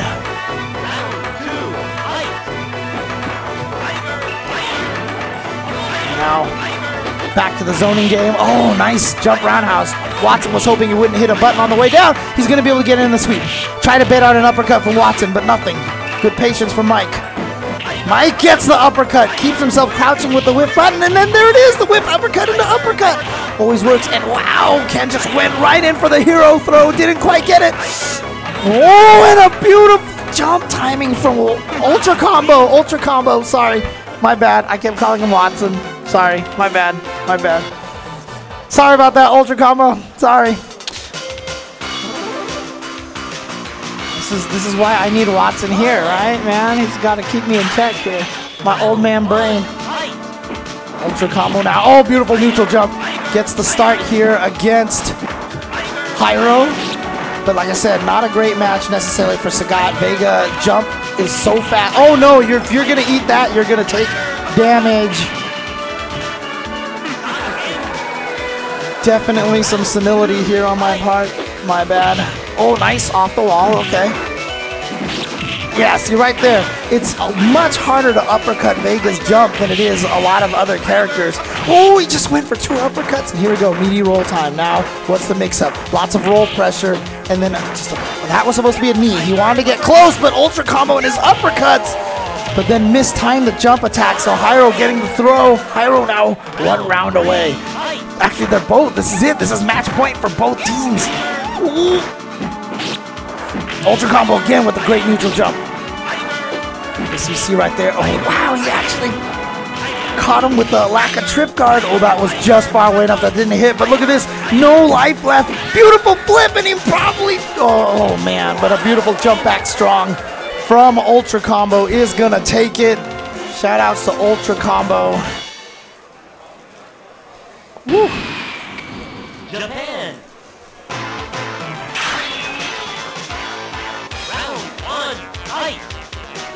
So Team California is going to move on. Sorry about that, Mike. You know, I mean, Ultra Combo was playing so well that I thought it was you, but it's just not. It's just not. I have to remember that that's not you anymore. So you know what? The Fountain of Youth is an amazing thing, and I'm glad I have youngsters on my team. These guys, their back is still strong. They could carry me. Let's go. See, you teamed up. You teamed up with stronger Watson and stronger James Chen right now, right? See, here's the thing. They thought they were recruiting a good player on their team, but they didn't know I was just jumping on their back. But it's okay. It's okay.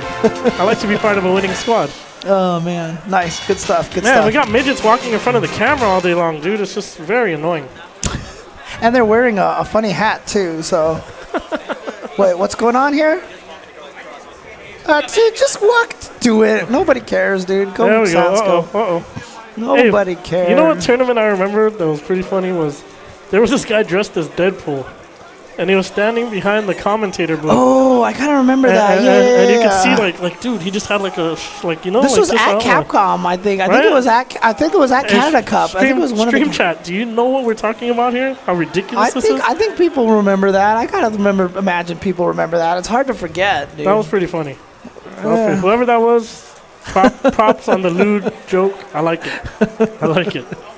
Oh, man. Oh, man. Yeah, this tournament's moving along pretty quickly. I think. So where are you guys at now, then? Because there's only 16 teams. If you won twice, then that means you are in the top 4 already, I believe. Yeah, you are in top 4. So my team will be playing against Daigo's team next. Ooh. Kusamundo, Tomo, and I can't see the last one. What's the last guy's name? SH... Shogatsu. That's the old Honda. No, that's old Honda. Shogatsu is the old Honda. Yeah. Okay. Kusamundo is the new Honda player. Koemon is the... We haven't seen Koemon yet. I really want to see that guy play. You know, I just really want to see him lose if we play him, that's all. But yeah, they're going up against Rizwan, Josh C, and Damdai. So Okay, yep. props to the TOs for separating, you know, American players and gentlemen. You know, like that's very important as being a TO. You got to recognize regions, recognize friends, and So in other words here, this is a, you know, typical Canada Cup tournament, right? Because in the top 4 right now, we have 2 U.S. teams and 2 Japan teams. oh. You know what? I'm hoping Lapchi buys me some drinks tonight, so I will not be saying anything. This is a typical super turbo tournament, James. Let's just be realistic here. Not a Canada tournament. This is a super turbo tournament. There's no borders at this tournament. Right. There's no walls. And just in case people know, this is Tomo Aki. This is the Japanese player who's living in SoCal right now for school. Oh, so. this isn't? That's Kusumondo. Well, I'm just saying, some people in the chat were like, okay. wait, Tomo? No, different Tomo. No. This is Kusumondo up here. Yes, Kusumondo versus Josh C right now. Kusumondo, probably the best new Honda player on the planet. Shogatsu, probably the best old Honda player on the planet. And as I mentioned, Kusumondo was 2nd place last year here in the Canada Cup singles. I personally think Damdai can take out this whole team with a very solid Ryu. I believe so too. The only problem he'll have is probably with Tomo, who is also a good Ryu player, but from what I've seen, and this is not disrespecting anybody, I think Damdai's Ryu is just a hair better. Okay. As long as he doesn't have any tournament nerves, as long as he plays as well as he can, I think Damdai can clutch it out if his team needs him to. Yeah. But hey, maybe we won't even get to him, so let's see what happens here, guys. I mean, the one thing I will say about Kusumondo is he has played Honda for longer than a lot of these players have been alive, and so he knows every dirty little trick with this character. You know what the problem is, though? He's lost to every good Shoto in any major tournament, so... One of the first times it came to EVO, he lost to Vi and Choi. Yes. In the top 8s. So, very true. Oh, he went for the Kusumondo okie-doke right there. Tried to bait out the wake-up Scarlet Terror, but Josh was able to hang back and not do that. So here we go. Who was winning? Vega was winning. Won the round. Wow. Kusumondo did not... he read that wrong, apparently. Wow. Interesting. All muscle, no brains, huh? Is that what Honda's about? Baited it out, but couldn't really get a proper punish. Nice! Tick throw into Ocho. I think he's a little angry about last round. He thought he had it. And, we're talking smack on the mic. Maybe he can hear us. But I don't think he's going to be able to understand us, though, right? I don't know. Smack talk is smack talk, dude. Someone's talking smack. I don't care what language. They could be speaking Swahili and I would know what's up, dude. Well, this time, Kusumondo definitely has a life lead. See, here's the great thing about Honda. It's a little more obvious. And Honda's such a good defensive character. You have to do so much to break through that wall. Oh God, tell me about it. You don't have to miss you don't miss an uppercut. You don't. It's a simple charge motion to play defense. Whereas if Ryu or any uppercut, if you miss that uppercut, you're eating a fat combo. You're getting dizzy. You're losing everything off one missed uppercut. Honda, you block that headbutt. He's safe. Except against Vega, who can low strong him back. But there you go. All right, Kusumondo showing that he is no joke. He was a little mad, like you said. He probably was like, what the heck, I thought I won. He's got to have to get the prescription checked a little bit. That's what happens when we get old. This team is not messing around. They're putting Damdai up right now to counter Honda. I see Damdai's teammate in the background fretting a little. Don't worry, man. You played well. You did your part. It's a tough matchup, dude. It happens. It happens. It's super turbo. It happens, man. Yeah, but speaking of tough matchup, like I said, maybe 8-2 in favor of Ryu. And, of course, Damdai also goes with old Ryu a lot of the times. But again, this is one of those matchups that Kusumondo, you can almost kind of consider him as, he specializes in this matchup because he has to. Because how many Shotos do you think he has fought in the course of his lifetime? Yeah, he's from Japan. Everyone, majority plays Ryu, right? It's not just an American thing. Ryu is a Japanese character. I'm sure they take a lot of pride in their... I don't know. There was that one time that the American players went to More Arcade, and they went there, and there was like 10 head-to-head cabinets, and it was like 19 Kens and like 1 Ryu on those machines. They like Ken, dude. Maybe they just saw Americans coming and were like, no, we're going to change that stereotype right now, James. It's just because Ken is more fun, dude. Everyone just wants to land short super, dude. I'm telling you. So, he got him with the okie-doke, but not a big punish. And a missed uppercut from Damdai, and Damdai not falling for it that time. Wakes up with crouching medium kick and a fireball, gets the uppercut. Here we go. Time to play this game. And you know what? Damdai says, go ahead. Super through my fireball. That was nice. That was really nice. That's what we were talking about. When you go for meaty, you miss it, and then... Oh, come on, Damdai. Come on, bro. Kusamundo knows he's not going to super through the fireball because Ryu's just going to get his hands hit and then he's just going to uppercut you right in response. Very nice uppercut. All right, now back to this game. How does Kusamundo get around this? A lot of it comes down to, yes, finding the time to get that fierce headbutt in there. Because after you block the fierce headbutt, if Ryu throws a fireball right away, Honda can jump over it and hit it quick enough with a medium kick. No, he jumped back instead of an uppercut. Chased him down! Again, Kusamundo going with that, when you do the crouch heavy kick like that, it shifts your hurt box backwards significantly. Wow. Caught him in the knees. Wow, very, very undamned like play right there. I'm very shocked at that turnout, actually. He missed a few uppercuts, and Kusamundo did take advantage of it. This guy knows that matchup so well. He played very well. I'm just, like I said, I don't think Damdai was focused very well that match. But no, I've said this a million times. This is one of those fights that at first feels like it's all Honda. Then Bison discovers light torpedo. God. Yeah, there's your right torpedo for you, James. Right in your booty. Yep.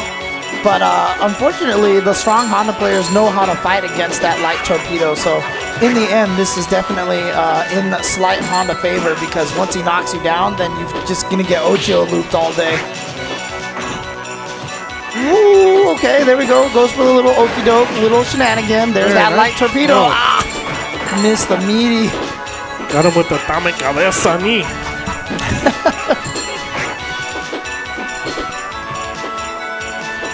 Yeah, there was a reason we were kind of biased in the commentary last match, though. You know, there's a little rumor going around that. How did he throw that? He's got the lead. No, he blocked that. Oh yes, that was enough. Oh my god, that was so exciting. Rich One took that with the YOLO stand heavy kick trade, and he got the life lead with that. We've seen Kusamundo play from a deficit before, though, just last match too. This guy does have nerves of steel, so he's not a champion for no reason. Oh, wow, very stun, nice. Yep. Very nice. Big damage time. Oh, you dropped the combo. It's okay. It's okay. We got the lead. Play it smart. And that's it. It's like I said, not a lot of jab torpedoes. Like I said. Nice. Oh yeah, he's seen that one before. Surprise! And now here we go. Here comes this the could tricks. be it. Oh, good negative edge, and he chases it down. Not enough to kill. He knew the counter very, very well. Yeah. That was an excellent counter by Kusamundo. He knew the exact situation, exactly what to do, and he executed. Yeah, because the thing is, he's going to negative edge that Ocho, so there's no whip animation. So when he reversal supers like that, you just block. You're not actually going to get thrown. So that was a guaranteed tick throw, and then he had the punish to the super all ready to go. See, I'm not used to seeing good Honda players just because in SoCal we have, you know, Tanya, who's a very, very good player, and then we have Mike Ross, who's kind of so-so, you know? So, just kidding. It was a little stab at Tanya because your boyfriend is talking smack in chat, Tanya, so why don't you go eat a pee-pee, El Trouble? I will say, though, I've heard stories before about, you know, a Vegas tournament where you lost to a SoCal Honda, Mr. Bob Painter. I don't know. Me and Bob Painter, I'm not sure what it is. I'm pretty sure I have the advantage on him over the past 25 years. Oh, yeah. But it's okay. No, but shout outs to Bob Painter, of course. One Dude, of the guys. Bob Painter runs, what's that, ST Revival website is. Well, he used to run it, and now basically it's like Muffin Man, and now it's Muffin Man, Tanya, Eugene doing most of the work they took for over it. that, Yeah, huh? But props to Painter for, dude, like, He ST did have a huge run. Tournament of Legends was their idea, right, at EVO? Yeah, he brought it back. That was amazing. We're having these tournaments right now because of the work that Painter and those guys did. Definitely. So, shout outs to them. Then you got El Trouble and Tanya bringing, you know, their setup to Wednesday night fights every week and just keeping the game alive. Absolutely. So shout outs to you know, games don't die. It's just players give up on supporting them. So whatever game you like, whatever you love, just make the effort. If you make the effort, you know, just like they say, if you build it, they will come. Yep. Doesn't matter if esports tries to kill any small games or whatever. If your scene is right there, you will survive no matter what. True. Very, very true. And now, but speaking of surviving, Rizwan needs to get in there.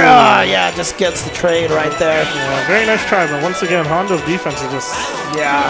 Even in the clutch, I mean, like I said, it's a charge move. You don't got to worry about anything. His defense is very, very solid and easy to execute, which makes it a lot easier. Whoa. Whoops! I don't think that was intentional. Here comes the cheap stuff. Yeah, he's got no Ocho throw, however, so... The fake throw into the low press. I like it. Oh, nice slide to chase him down. Rizwan is looking like he's having a lot of fun over there. He's smiling. Nice. Punch to the hand slap. Does he get the cross up? No, he gets away, but a beautiful slide chase down. Oh my god, wow. Wow. Okay, so throws beat media attacks in this game. If you can time your throw, they are one frame, they will beat a media attack, and so that might have just been a perfect reversal throw right there from Rizwan. I think Rizwan's just that good. Yep. He is very strong, as you can see here. Also a great ST commentator himself. Oh, really? Yes. Where is he from? Is he from Canada or is he from New York? Or where is he from? I think he's from New York area, I'm pretty sure. Because I'm not sure, because like I know he used to play with Damn Die all the time. Right on. So, yeah. Ooh. You know, like one of the chat mentioned, if you see in the background there, there's a guy in blue. I don't know if you guys noticed what he's doing, but he's choking an animal back there, definitely. Yeah, yeah. He's been doing that for like 20-some years now. He must be professional at choking the chicken. That is amazing. Oh no, but Shogatsu takes it. They don't even need to bring on Tomoaki, and there it is. Kusamundo definitely won all 3 matches, but don't discount the other team. They took him the distance every single time, and everyone played really well on that team. So, all right, well, you know what? Much props to that team. We are in a situation here now where one Japanese team has beaten a U.S. team, but I think we are going to get the other Japanese team going up against a U.S. team. Are we America's last hope? I think. Not last hope because there's still losers bracket. Are we the Western Hemisphere's last hope to stay in winners? Maybe. Let's see what happens here, guys. We will be right back. We might be able to see some Watson versus Daigo. Oh my God! Maybe. What year is this, ladies and gentlemen? 1998.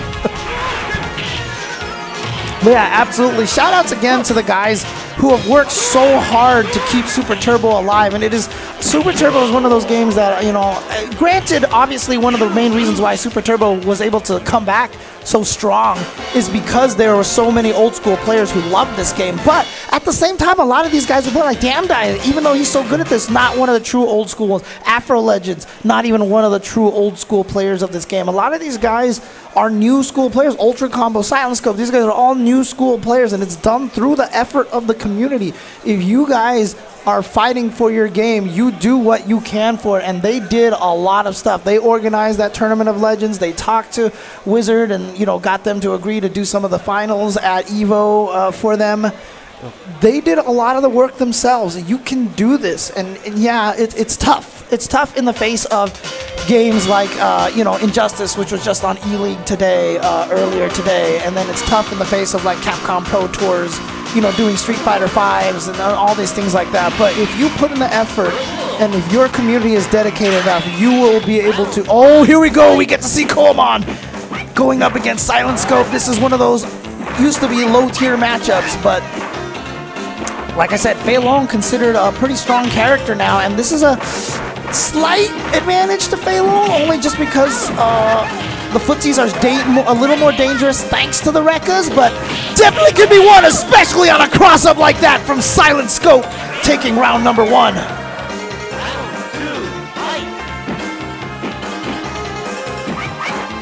All right, nice double Rekka, keeping himself safe. Yeah, Rekka is completely safe in this game if you could distance. Nice uppercut, blowing that up. This time blocks the cross-up, because if you don't block the cross-up, especially as Fei Long, little known fact, except for people who know this game, Fei Long is actually the widest character in the game. He gets hit by the beefiest combos. Oh, that's gonna be, oh, and he just chips him out. But Fei Long is actually the widest character in the game. You can do the nastiest combos to this character. Oh, nice. Stand light punch. Check. Yeah, and at that range, tip low forward does not combo into anything for Cammy in this game. Nice safe jump timing. Confirm into the Rekkas. Oh, but that didn't punish. Wow. But he frame trapped him with the last Rekka, and again, it's safe on block. Yeah, so you get like a little, oh, nice. Oh, no, he thought he was going to the other side, but come on, with the flame kick, taking him out. Daigo, excited by this tournament. You can see the energy and the passion on his face right now. He is so into this. I've never seen him so animated. All right, trade right here. Watson coming back in here. Nice. Uppercut. Now back to zoning. Fei Long is one of those characters that has trouble dealing with this match. Nice. Knew he wasn't going to get the combo, so he went with that instead. But here's the thing, because Fei Long and Cammy, one of their biggest weaknesses that they both share is that they both have really ridiculously long jump arcs. And that, coupled with Sagat's fireball pressure, makes these fights really difficult. But Koamon, oh, he gets it! He gets the chicken wing combo into Stand Fierce into Rekka. That is, when you're a Fei Long player, every time you land that combo, you just feel so good. Oh my god. Oh, and he gets over there, and that didn't knock down. But look at this. He has such a huge life lead at this point in time, trying to beat out Sagat's Tiger Uppercut with his own flame kick. Now he's going to jump over the Tiger Shot, and there it is. Koamon taking game number 2. He is up 2-0 against them. And Daigo, of course, maintaining his energy right now, because he knows at any point in time he may have to go up. And like, I really want to just play like a lullaby song right now. But now we are at Ultra Combo. Oh, gotta be careful when you get hit crouching, because it just causes such long hit stuns. Nice, made it over there. There it is. He gets him with the flame kick. The flame kick, I believe, has more invincibility frames than Sagat's Tiger Uppercut. And yeah, after you block that light flame kick, it's such a scary mix-up, because he can flame kick again and hit the arms of the low Tiger, or he can just Rekka and get pressure all of a sudden out of nowhere. Nice use on the Rekka kick. That thing is not easy to pull off at any given moment. Notice, what was that? What was that? What was that? I have never seen that before. Koamon with the okey doke. Oh my god. Japan.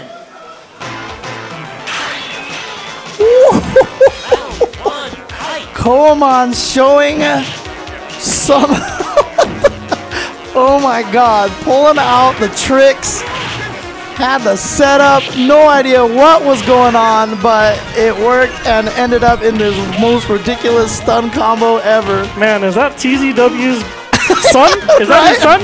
Is that TZW's great grandchild? I think so, yeah. Did he put some kind of button hack on there? Oh man, that was amazing. That was some good shit, dude. That was ridiculous. Holy crap. Wow. That was really cool. That was really cool. We can't even be mad. Dude, how crazy is it that you can still see something new in a game that's like 25 years old, dude? It's so awesome. Dude. Just to be That's fair, so I'm going to defend awesome. my teammate here. Just to be fair, he's a younger guy. He wasn't around when the game was, Yeah. right? You don't see, I don't get hit by that. I just got fucked up. I didn't get hit by crazy shit. I just got fucked up. There's a difference. I'll take that out. Oh, man. But yeah, that was some cool stuff. Good stuff to Koamon right there. I was excited to see him, and well, now I know why I was excited, because he just pulled off some You hear that? crazy ass shit, dude. James has like a boner right now under the table. Dude, you can feel it right now? No, I can't feel it. Are you sure, dude? Rose. Hands are right here. Sorry. Because I swear, it's like running into the table. I'm sorry. James, you're Chinese. Come on. Let's not over-exaggerate Fair here. enough, fair enough. All right, guys, but you are in for a treat. The winners final is going to be coming up soon, and yeah, you're going to see the Fei Long that just mopped us up go against the It's going to be Japan. Kusamondo's team, right?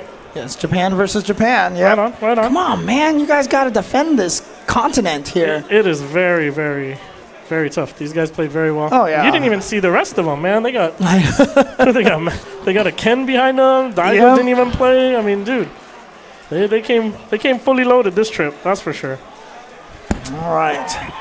I mean, that's how I felt, too, after I watched Koamon, right? So, you Well, if it was up to me, we could start Street Fighter V right now. We don't have to watch us get beat down again. It's up to you guys.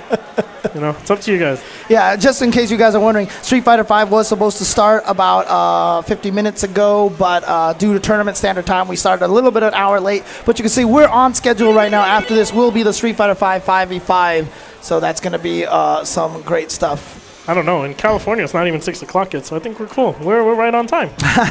Armando? Yeah, we're right on time here, guys. Let's just pretend. So why does Mark Teddy look like he's asleep right now, dude? I mean, if it's only supposed to be 6 o'clock, dude. I know they don't got no good trees out here in Canada, so it can't be that. I know it ain't that. the country with the maple leaf don't got the proper trees out here. Props to who sent Mark City over here? Someone sponsored him. Our Salty sponsored him. Yes. Shout out to Our Salty for Street Fighter 4, as well as Pepidai as well. Awesome. Pepidai is here as well. Right. Props to all these forums and all these little Reddit subreddits and stuff. Props to you guys for doing this for the good players. Like you make the tournament better for everyone. You make the viewing experience, and you make. And look at this, Shogatsu just dominated Daigo Ryu. I'm telling you, these Hondas have studied this matchup. They know these matchups. I'm gonna tell you right now, Daigo's probably playing at like 40%. If he can wake up, it'll be over real quick. See, you didn't even get the meaty uppercut on him. you know when the shoulders off when they're not getting the meaty uppercut, the beefy one. And you see right there, Daigo doing the safe jump, option selecting the uppercut. If Honda does go for the headbutt or the butt slam, an uppercut will come out and catch them. Right? You're just sitting in the corner, like, yeah, you're my biatch. And then just pumping them up with fireballs. You come out when I say you come out. Yeah, and you see that? Throwing the fireball at point blank range, man. Just knows when to throw that. Don't wake Daigo up. Don't give this man a Red Bull. Don't talk smack to him. Let him stay asleep and see what happens. But yeah, there's a lot of funny picking going on here, right? They put Kusamundo first up against us. Now they're putting the old Honda. Oh, actually, this is Shogatsu. This is the old Honda. Yeah, they changed their team order. Oh yeah. Okay. There's definitely a lot of strategy going into Super Turbo here. Oh, I see. I guess you're gonna have to go play on the side machine. Yeah, we're gonna go play on the loser machine right now. So I'll be back. You might not see me again. So all right, it was fun, guys. We'll be back. Good luck, sir. Good luck. We are back here once again. Daigo now doing really well in this. He's going to get a lot of chip. Now down to it just a tiny bit. He can't take any more chip, and that's why he throws the Fierce Fireball. I'll tell you one thing, man. The ability to throw between Fierce and Jab Fireballs in this game feels so much more significant than any of the future games. Like, when you use Ryu and Ken, you really have to know how to switch between the Fireballs to just really, really lock down opponents like that. And Daigo now, with a smile on his face, having a good time.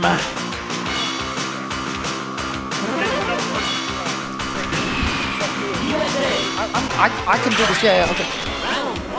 All right, so now it's going to be Daigo versus Tomo. This is going to be interesting. I haven't actually seen these two play against each other again before, and these two are both very strong Ryus here. So Daigo, definitely more of a precision Ryu, and Tomo Aki, very much more of a finesse kind of Ryu. So here we go right now. Daigo in the corner has to find his way out. What the? Not even sure why. Tomo got hit by that. What an uppercut through the rest of that super. Daigo knew that wasn't going to combo. The neutral jump heavy kick didn't hit, and Daigo with the Ume super this time. And yeah, Daigo is now he's smiling. Now he's smiling. All right, Daigo stealing round number 1 versus Tomo. Man, 2 very, very clutch plays for Daigo to take that round. Oh, yeah, and Tatsuing to make sure he didn't land on that. That's great awareness from Daigo again. And he builds meter at the same time. Tomo knows it as well. You see them both Tatsuing over those fireballs to make sure they don't land on them. Oh, what a timing, but yeah, that is definitely not going to hit. And now just I'm pretty sure it was designed that way. They didn't want the super fireball to be able to just beat the other fireballs so easily like that. But now here we go. Tomo, Daigo in the corner. Daigo gets the uppercut, tries to cross him up to get out of the corner. Didn't quite work, but look at this. Only 10 seconds left. Daigo needs to get in there somehow. Nice escape. Beautiful stuff from Tomo. Oh, that was not enough. Dude, I have seen Daigo magic at the end of rounds where things will just do extra chip just because it's Daigo, but that time it was not going to work out for him. Tomo ties it up 1-1 here in rounds. Nice jump from Tomo. But a good bait off of the uppercut from Daigo. Daigo's been trying to bait out some reversal uppercuts from Tomo, but Tomo has not been biting on that bait. Beautiful distance to jump. Didn't get the combo again. Like I said, jump attacks do not cause a lot of hit stun. Again, going to be able to block that. Not going to uppercut through this time because he was at a range where Tomo could have chased it and beat him, and he wasn't going to die by chip. Now Daigo walking him down, whip punish with the fireball. Not very easy after walking forward. Very easy to accidentally get an uppercut instead. There it is.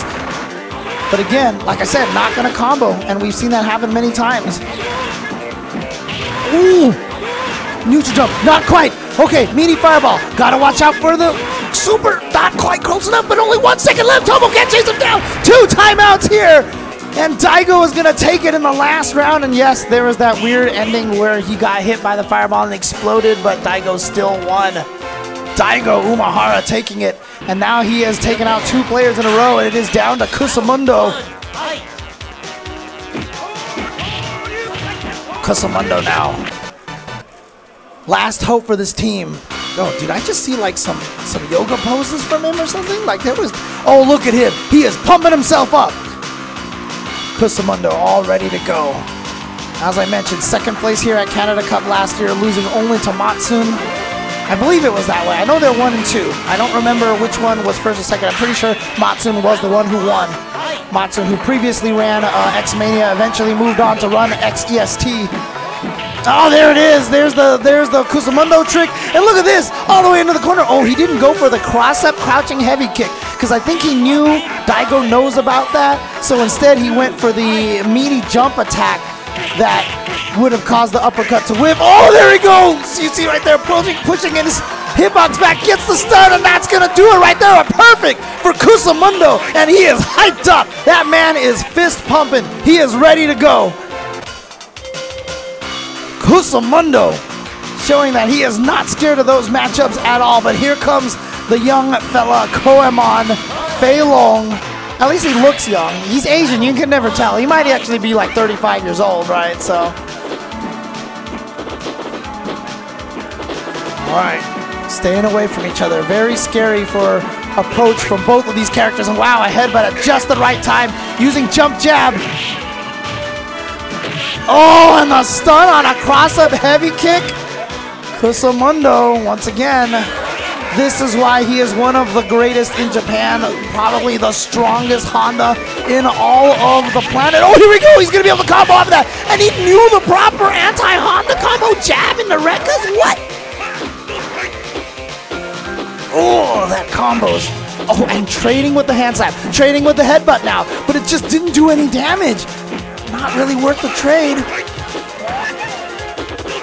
Oh, walks into the headbutt. Here comes Kusamundo. Has him in the corner. Another headbutt. It baits out the super, and he reacts with his own super, and there it is, Kusamundo.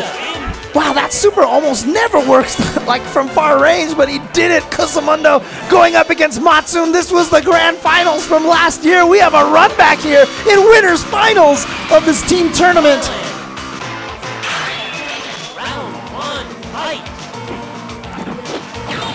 Oh, what a perfect timing on that jump. Here we go, Matsun throwing these fireballs. Oh, yeah, see, that's what you do as Ken against Honda. You just throw out those jab uppercuts. They pay off so much, but they can be your downfall if you become too obvious with it, but it's such a dangerous and scary option as long as you keep using it. Wow, it just sweeps him right back. Knows that can't combo. Knew that Kusamundo wasn't going to maintain it, and there it is. Lack of trip guard, sweeping him out of the air. This is what makes this fight so hard. Matsun now 1 round away from taking this for his team. Gets in there, but he had the headbutt charge. Yeah, you see right there, once again, trying to use that low roundhouse kick to bait out the uppercut. Wow, a hand slap? Oh, Matsun missed the crouch strong, crouch heavy kick link. But now guess what? Screen away. Kusamundo has to figure out how to get in there. Oh, Matsun with a tiny life lead. He gets in there with a cross up Tatsu. Oh, wow. Throwing in the fireball, but Kusamundo not ready for it, but he's ready for that one. He tried to get up for the throw. Too far away. Oh my God, he got hit. He couldn't jump over in time. The fireball too thick. Honda too thick, and he's going to get hit by the fireball on the way up. Matsun taking it once again. Ooh. Japan. And that means in grand finals is going to be Daigo, Koemon, and Matsun. They're going to be waiting now for the team that's going to be coming up against them coming up next. So we're going to take a small break, and we're going to do the card selection. Oh, okay. So we're going to do, so what's going to happen here is that we're going to take a small break to do the card selection for the Street Fighter 5v5. And so what do we have here? We have a Japan team. Not yet. Oh, okay. We're arranging it to pick cards there. But these are the official teams, right? So we have 3 Japan teams, we have 2 US teams, we have 2 Canada teams, and we have 2 U.S. teams and a South Asia team. So we're 9 teams total in this tournament. Something's gonna be bad luck. Okay, so we're gonna do the card draw for that because I think the losers bracket match is going off on stream right now, probably in the back corner, on the other corner that you can't see right now. But that match is going off there. So while that is happening, we are gonna do the card draw to find out where everybody goes.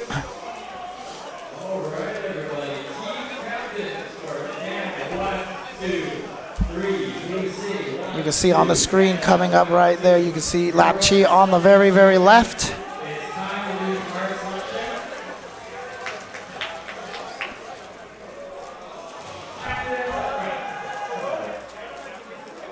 Daigo, of course, studying on his phone right now.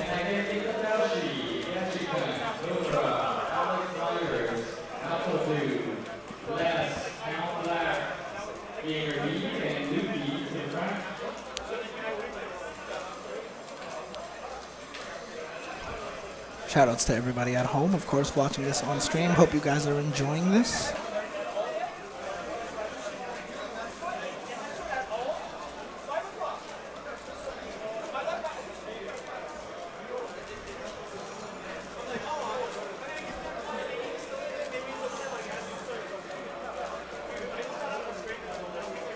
See a lot of the team captains coming up here, ready to, or at least the representative of their team. Here you see in the back there is Fudo, there is Dogura, there is Itabashi, Zangief, Itazan.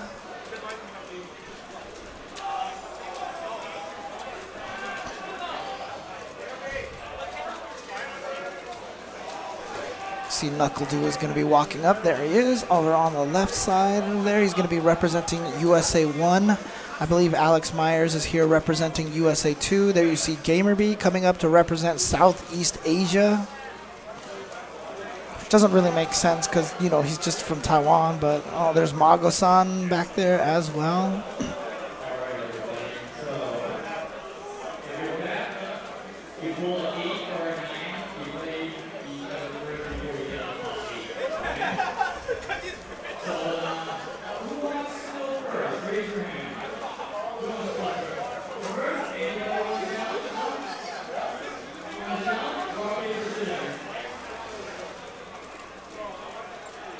My voice is still going over the house speaker, so I'm not going to talk while Lapchi talks.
What?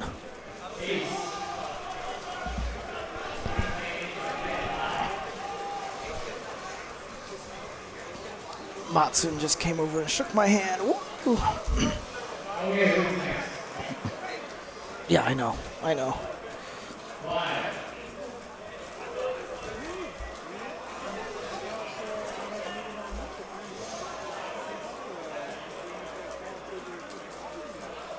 What's that? Oh. I still think I'm on the house mic, so I don't want to talk too much.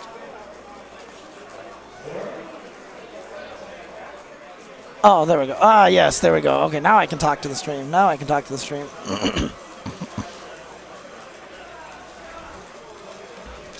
I know, right?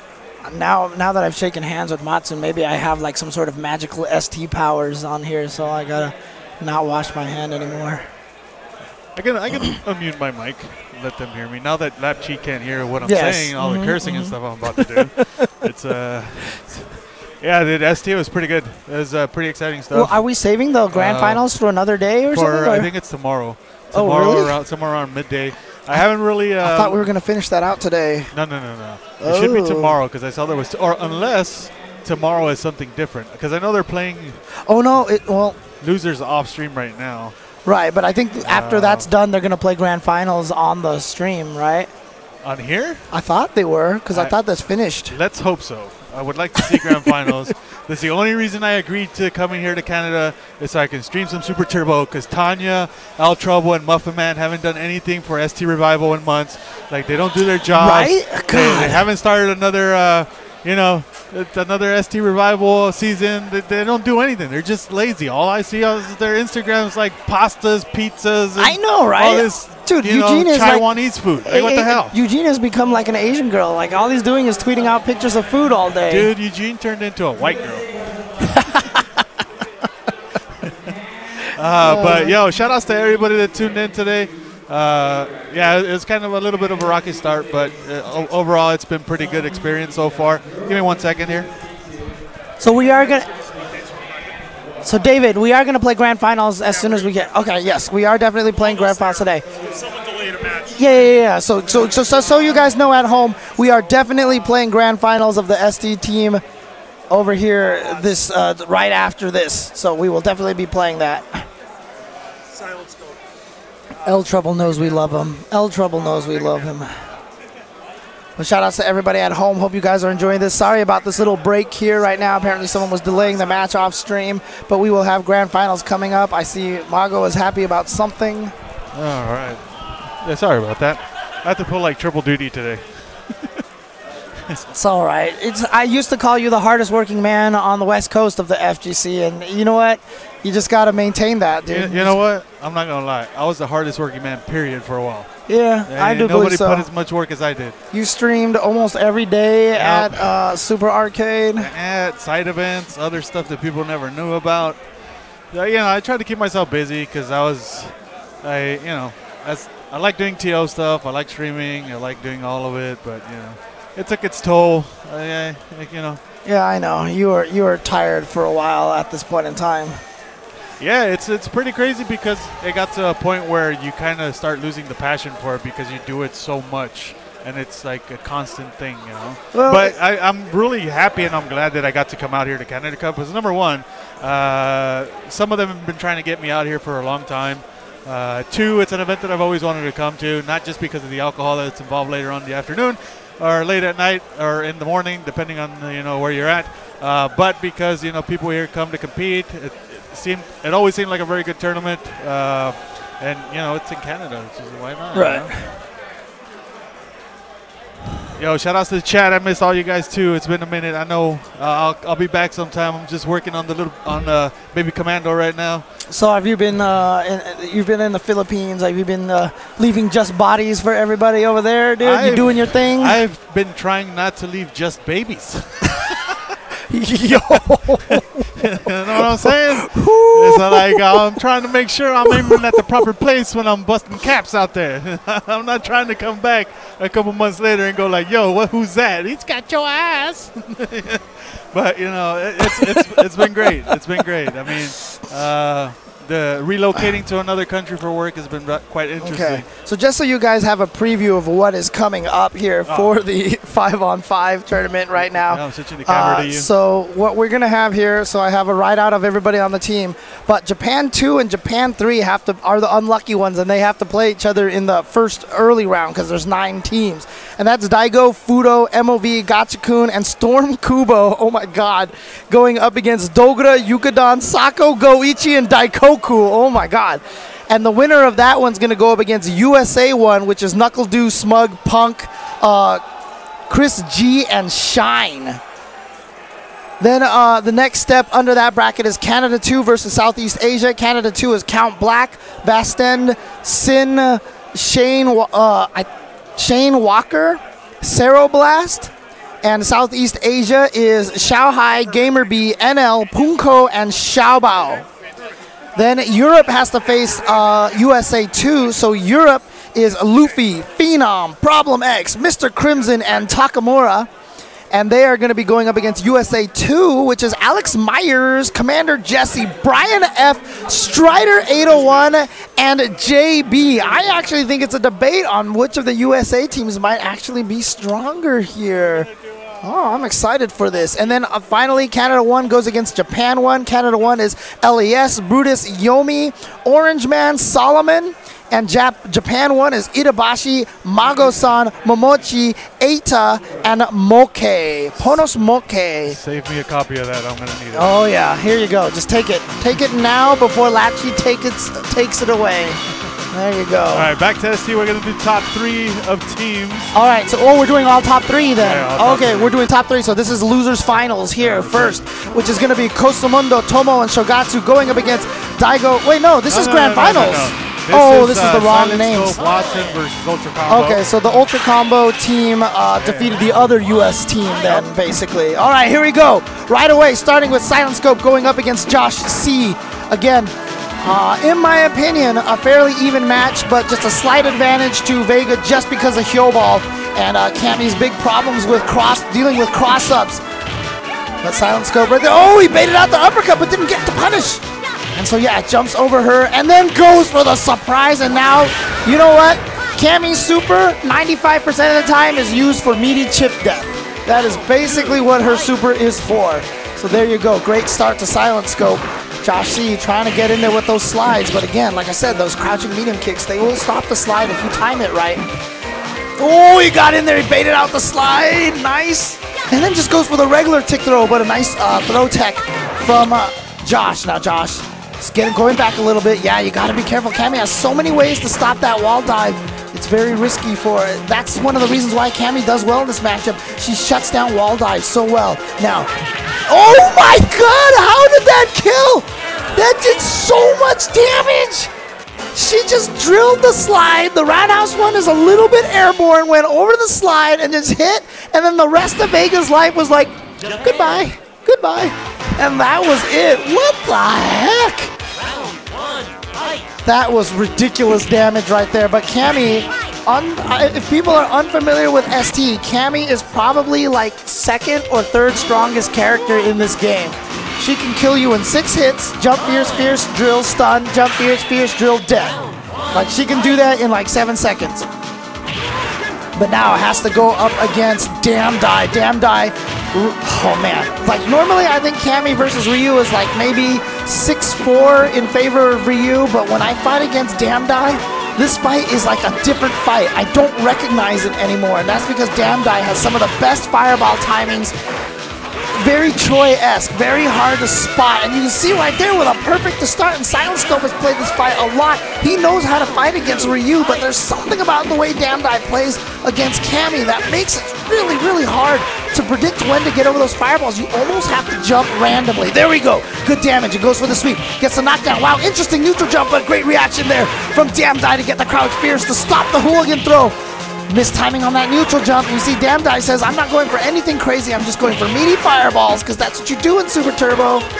It gives you such an advantage on his own. He got in there. There it is. The 3-hit combo for Silent Scope. Getting over 1 fireball and a smile on Damn Die's face. He knows that that's what happens. Oh, great wake-up uppercut from Silent Scope, but misses his cross-up. Damn Die now back to this fireball zoning. Yeah, it's so tricky when he misses, changes up the fireball timings.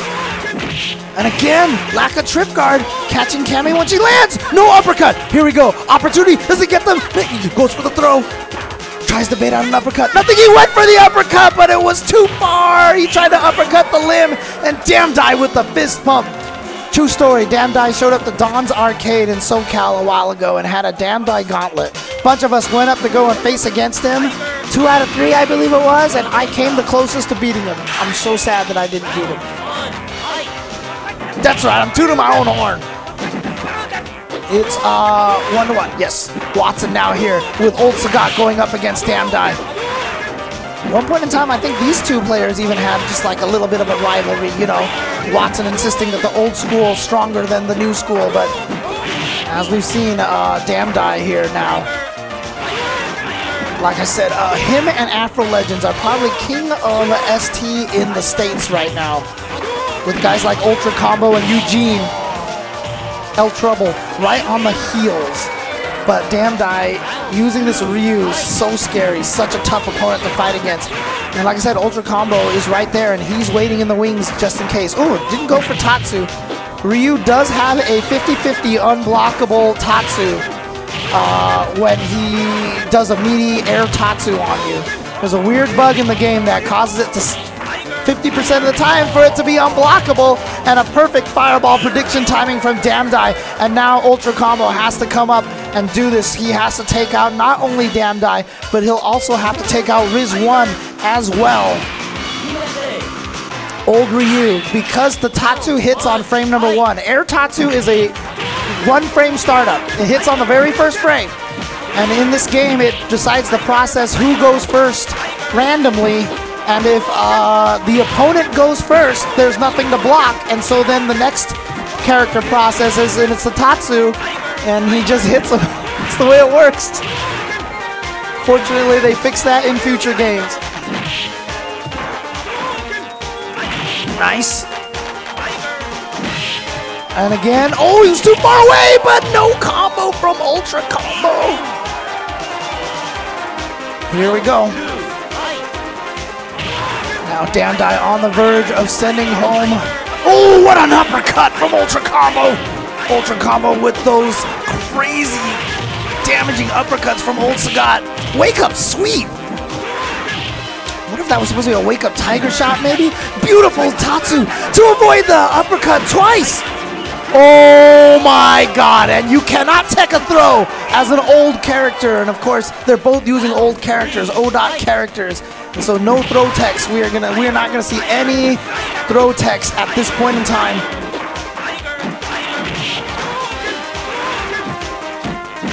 Ultra Combo needs the win. Oh, he knew Ultra Combo was gonna go for his own uppercut. So Ryu with the super invincible and the meaty crouching medium kick linked in the sweep, and there it is. Damdai's gonna take it for his team, and they are gonna go to to losers finals to play against the Japanese team that was sent down there, which was Kusamundo, Shogatsu, and Tomoaki. So there it is. The Watson team, the Ultra Combo team, the Silent Scope team sent home in 3rd place. Good job to them. But they will all be playing in the singles tournament coming up next, coming up later on this weekend. That'll start tomorrow. I believe the schedule has it so that that is going to be on Canada Cup 1 again, or just regular. No, I'm sorry. It's going to be on Canada Cup 2. Yes, it's going to be on Canada Cup 2, and that is going to start at 5 o'clock tomorrow. Remember, guys, after this is done, after this Super Turbo tournament is done, we will be going on to Street Fighter V at 5v5. I don't know how far we'll get through that because we're obviously an hour and 20 minutes behind right now, so we'll probably get through as much as we can. James, you're not looking at the right clock. It's, like I said, it's only 6:20 in California. I know, right? Come on, man. We got a lot of West Coast viewers here. We can't expect them to be awake. But if you're going by that clock, I have to be up by 6 a.m. tomorrow morning to do commentary, dude. So. Why so early? Because it's 9 a.m. What's starting? Street Fighter V or Marvel? Street Fighter V, yeah. Oh, man. Oh, Street Fighter V is such a horrible game. I wish we could just go back to the old games. I don't care how broken they are. Right. Marvel 2. I mean, look, broken games, there's something appealing about them. That's why I actually like MVCI. I like MVCI a lot because that game is hella broken, and I think that makes people excited to try to beat the broken stuff. But here we go. Once again, right into the action here? Yep, right into the action. It's going to be Shogatsu with Old Honda going up against Josh C with Vega. Again, very weird matchup here, but Old Honda I feel like has a little bit, maybe a harder time, but not 100% sure. Ultra David would know because he's the Honda player here. Nice! That is one advantage that Old Honda has, is that close fierce. Oh, I thought he was going to go for one more throw, but nothing. Yep, chip, and he was smart. He waited until the last second to make sure Vega crossed them up so that he would land on him with the butt slam. The real question is, why does this Honda player not have any white hair? Oh, the old man? Yeah. I don't know. How do they do it, James? Dude, I mean, look, I'm old too. I don't have any white. I have like You maybe. dye it, I have don't like. lie. I do not dye my hair, dude. I've got good hair. I've got good genes, man. 100%. You hear that, guys? James Chen has good hair. Damn straight, dude. It's not as nice as Cloud 805, but it's alright. No, but I've got good hair in all locations. So in any case, Shogatsu taking that one, and now it's going to be Damdai. He's going to be trying to go up here and do what he did last time and take out all three. We don't want him to do what he did last time. I really think he can pull it off this time. He has a chance for redemption here. I meant in the last match, the game against you guys, right? So no, he's playing better than he was earlier. He just needs to make sure Honda doesn't get his jump-ins, and I think he's got this. I have faith in him. Even though he's not from the West Coast, he's still from, USA. We're going to be cheering for him. So. That's right. We want to see a USA-Japan Grand Finals. We don't want to see necessarily this Japan-Japan match. We want to show that US is right up there. Not Canada, but US. It's pretty incredible how US has actually closed the gap in fighting games lately, huh? Yeah, especially in a game like this that's this old at this point in time. It's pretty impressive in a game that, like, really, honestly, not a lot of U.S. players are playing compared to Japan. You know, Japan, they're still playing this all the time in arcades. Are they really? Uh-huh. Well, I mean, like, in the arcades that they still have left in Japan. True story, arcades are dying in Japan as well. Arcades are dying everywhere. It's not very good. Well, Shogatsu right now is doing really well against Damdai. Finally gets the knockdown, the uppercut. Throwing out that standing strong to fake off and throw off the fireball timing again. Gets the red fireball knockdown. Why would they give that to Ryu? They never gave it to him again because that thing was hella cheap. But look at this pressure of just hand slaps. Just the one hand slap. It's not even 100 hand slap. It's the one. And there it is. And now Riz1 has to come up here and see if he can take out the entire team. It's all down to him. And the reason why that works so well too is, yes, you can uppercut the hand slap, but you cannot uppercut that stand jab from Honda. He can jab you at a range where the jab hits you and your uppercut whiffs. I think his best option, obviously, is not to get cornered early in the match, but do a little bit of down strong to punch the fast hands as much as can and just cancel in the fireball, but it's still hard. Oh, the old Honda tricks right there. Standing heavy punch in the hand slap. Yeah, what are you going to do, Bison? What are you going to do? Oh. Tough one. Very tough one. Oh, Shogatsu may just OCV the entire USA team here. Wow, that just beat the standing heavy kick directly. Man, his timing on the fast hands is ridiculous. Yeah. I think that's one of the Shogatsu specialties. Yeah, oh, my God. The touch of death.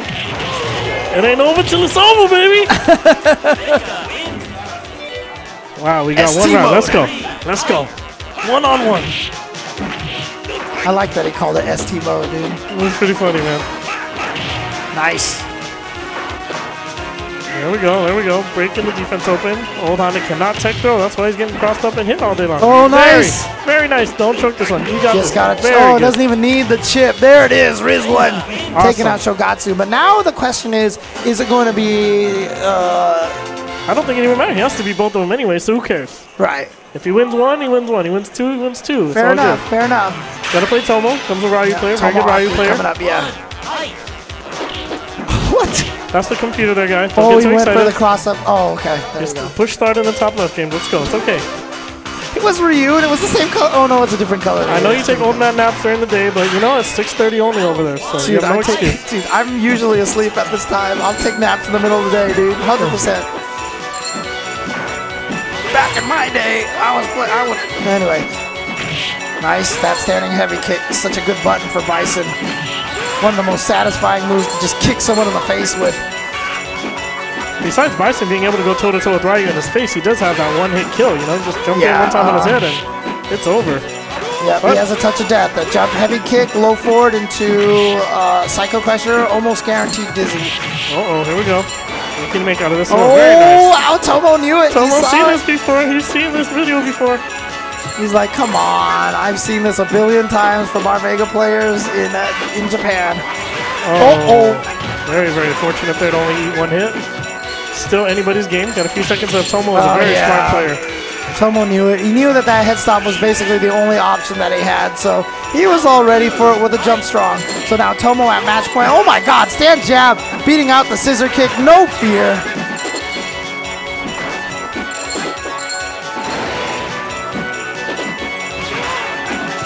As boring as this match may seem, guys, this neutral game is actually really intense. Why he has to be very, very careful with the fireballs he throws, because like we said earlier, one time Bison jump in is dead. There better not be anybody saying that this looks boring at all, because this is the most tense thing ever because of the danger that this game possesses at any point in time.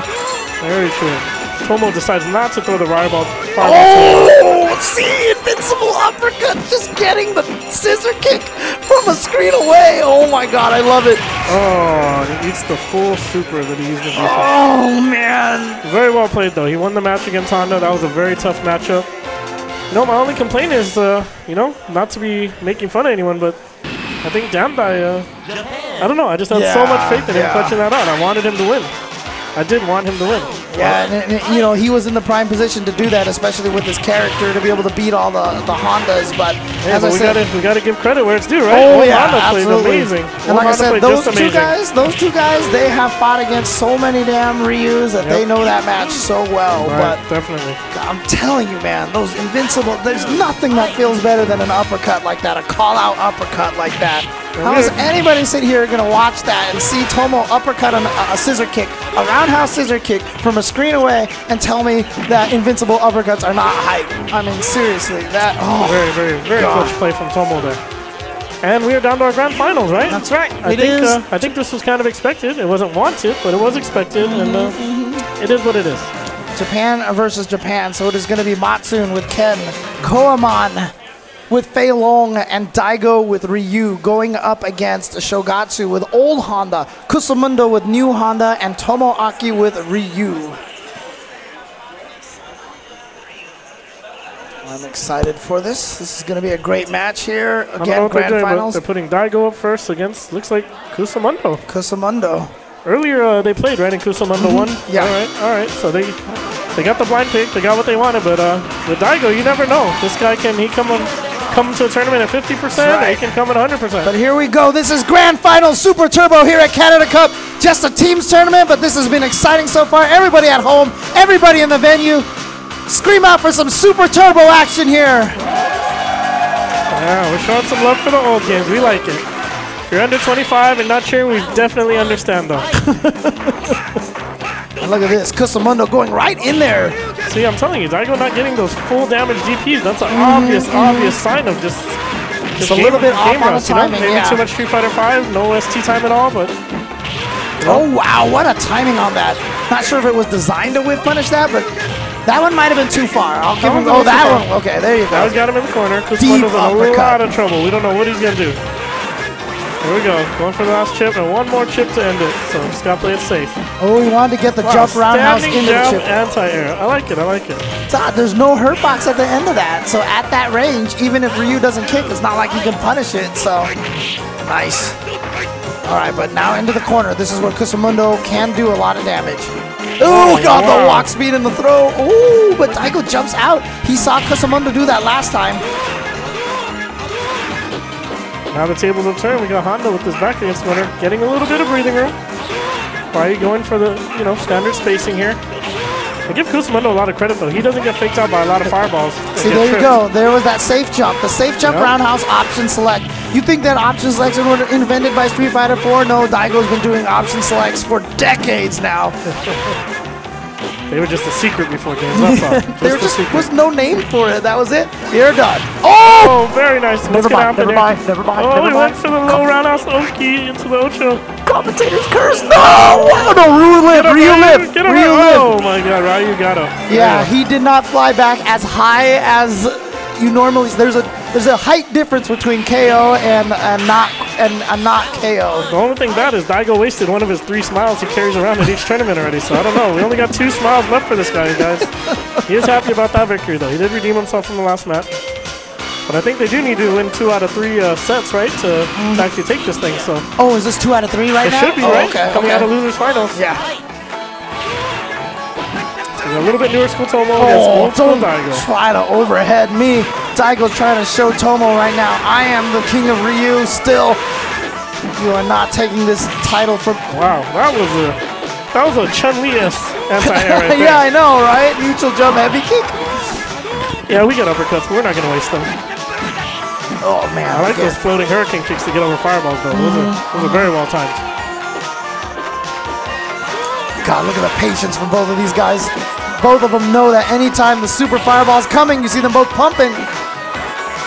Nice block, but again, see how safe these uppercuts are?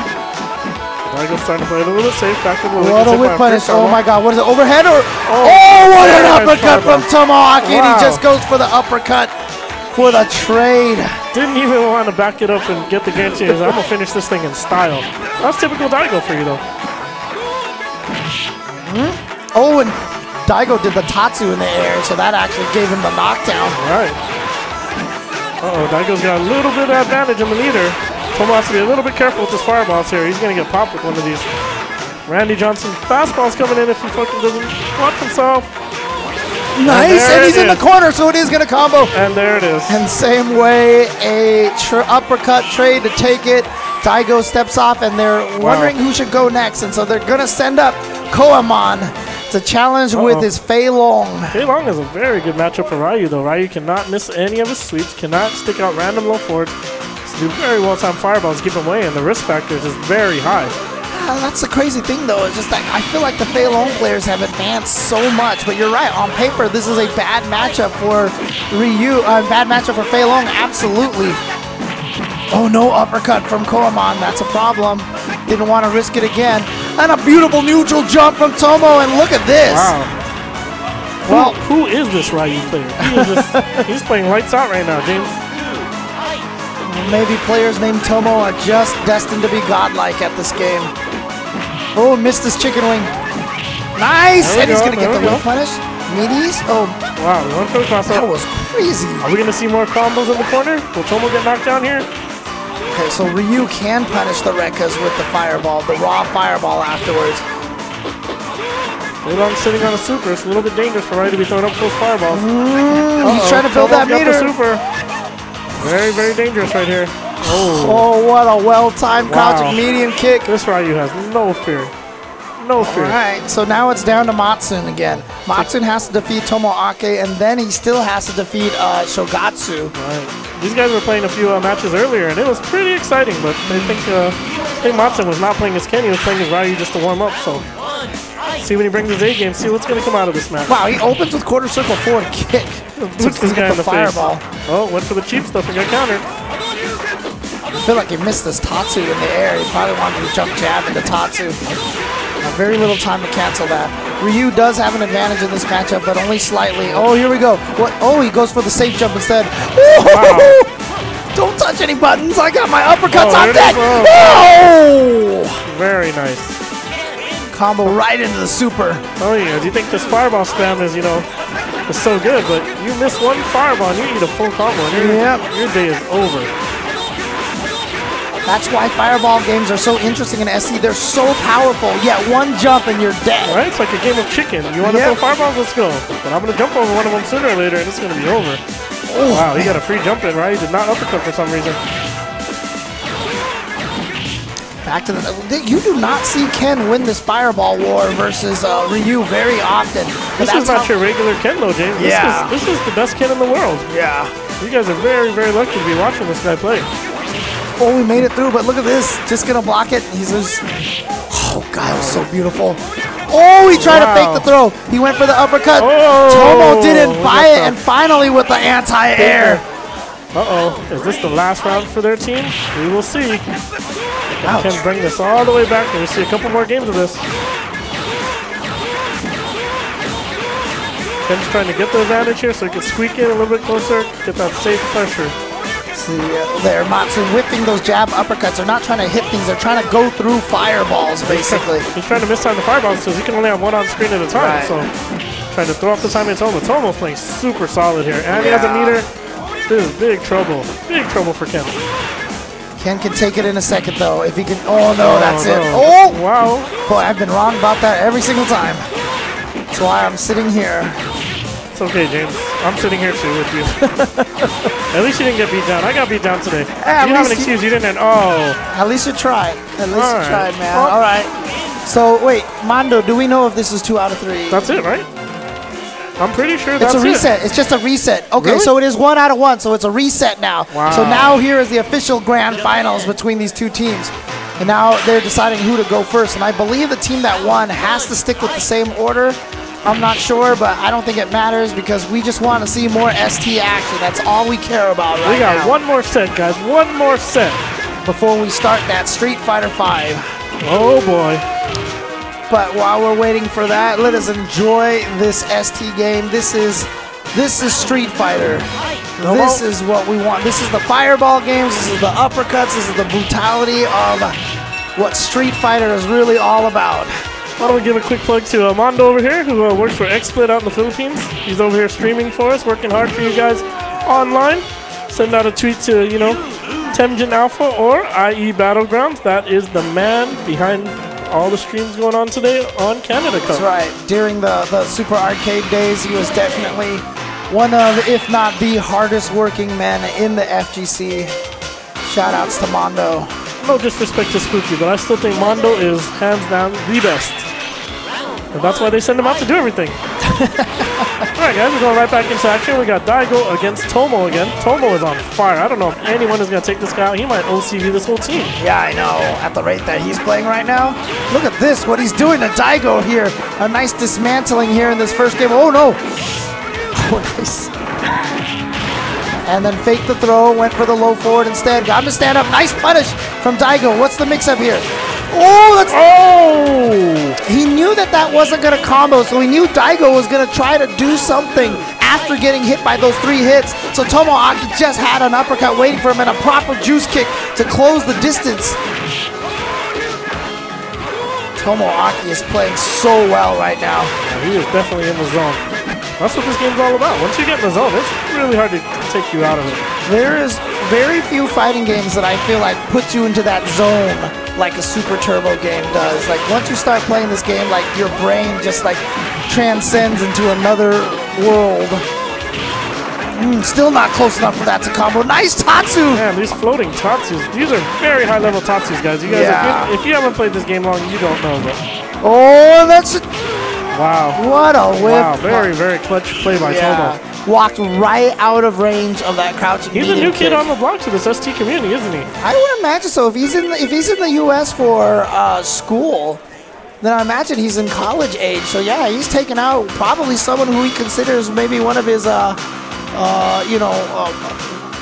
people that he looks up to in this game. It's called an idol, James. Idol. There you go. You know, UCLA does produce a lot of very good... Hey, quiet. Shut up. All right, we're here. Come on now, trying to get in there with over the fireball.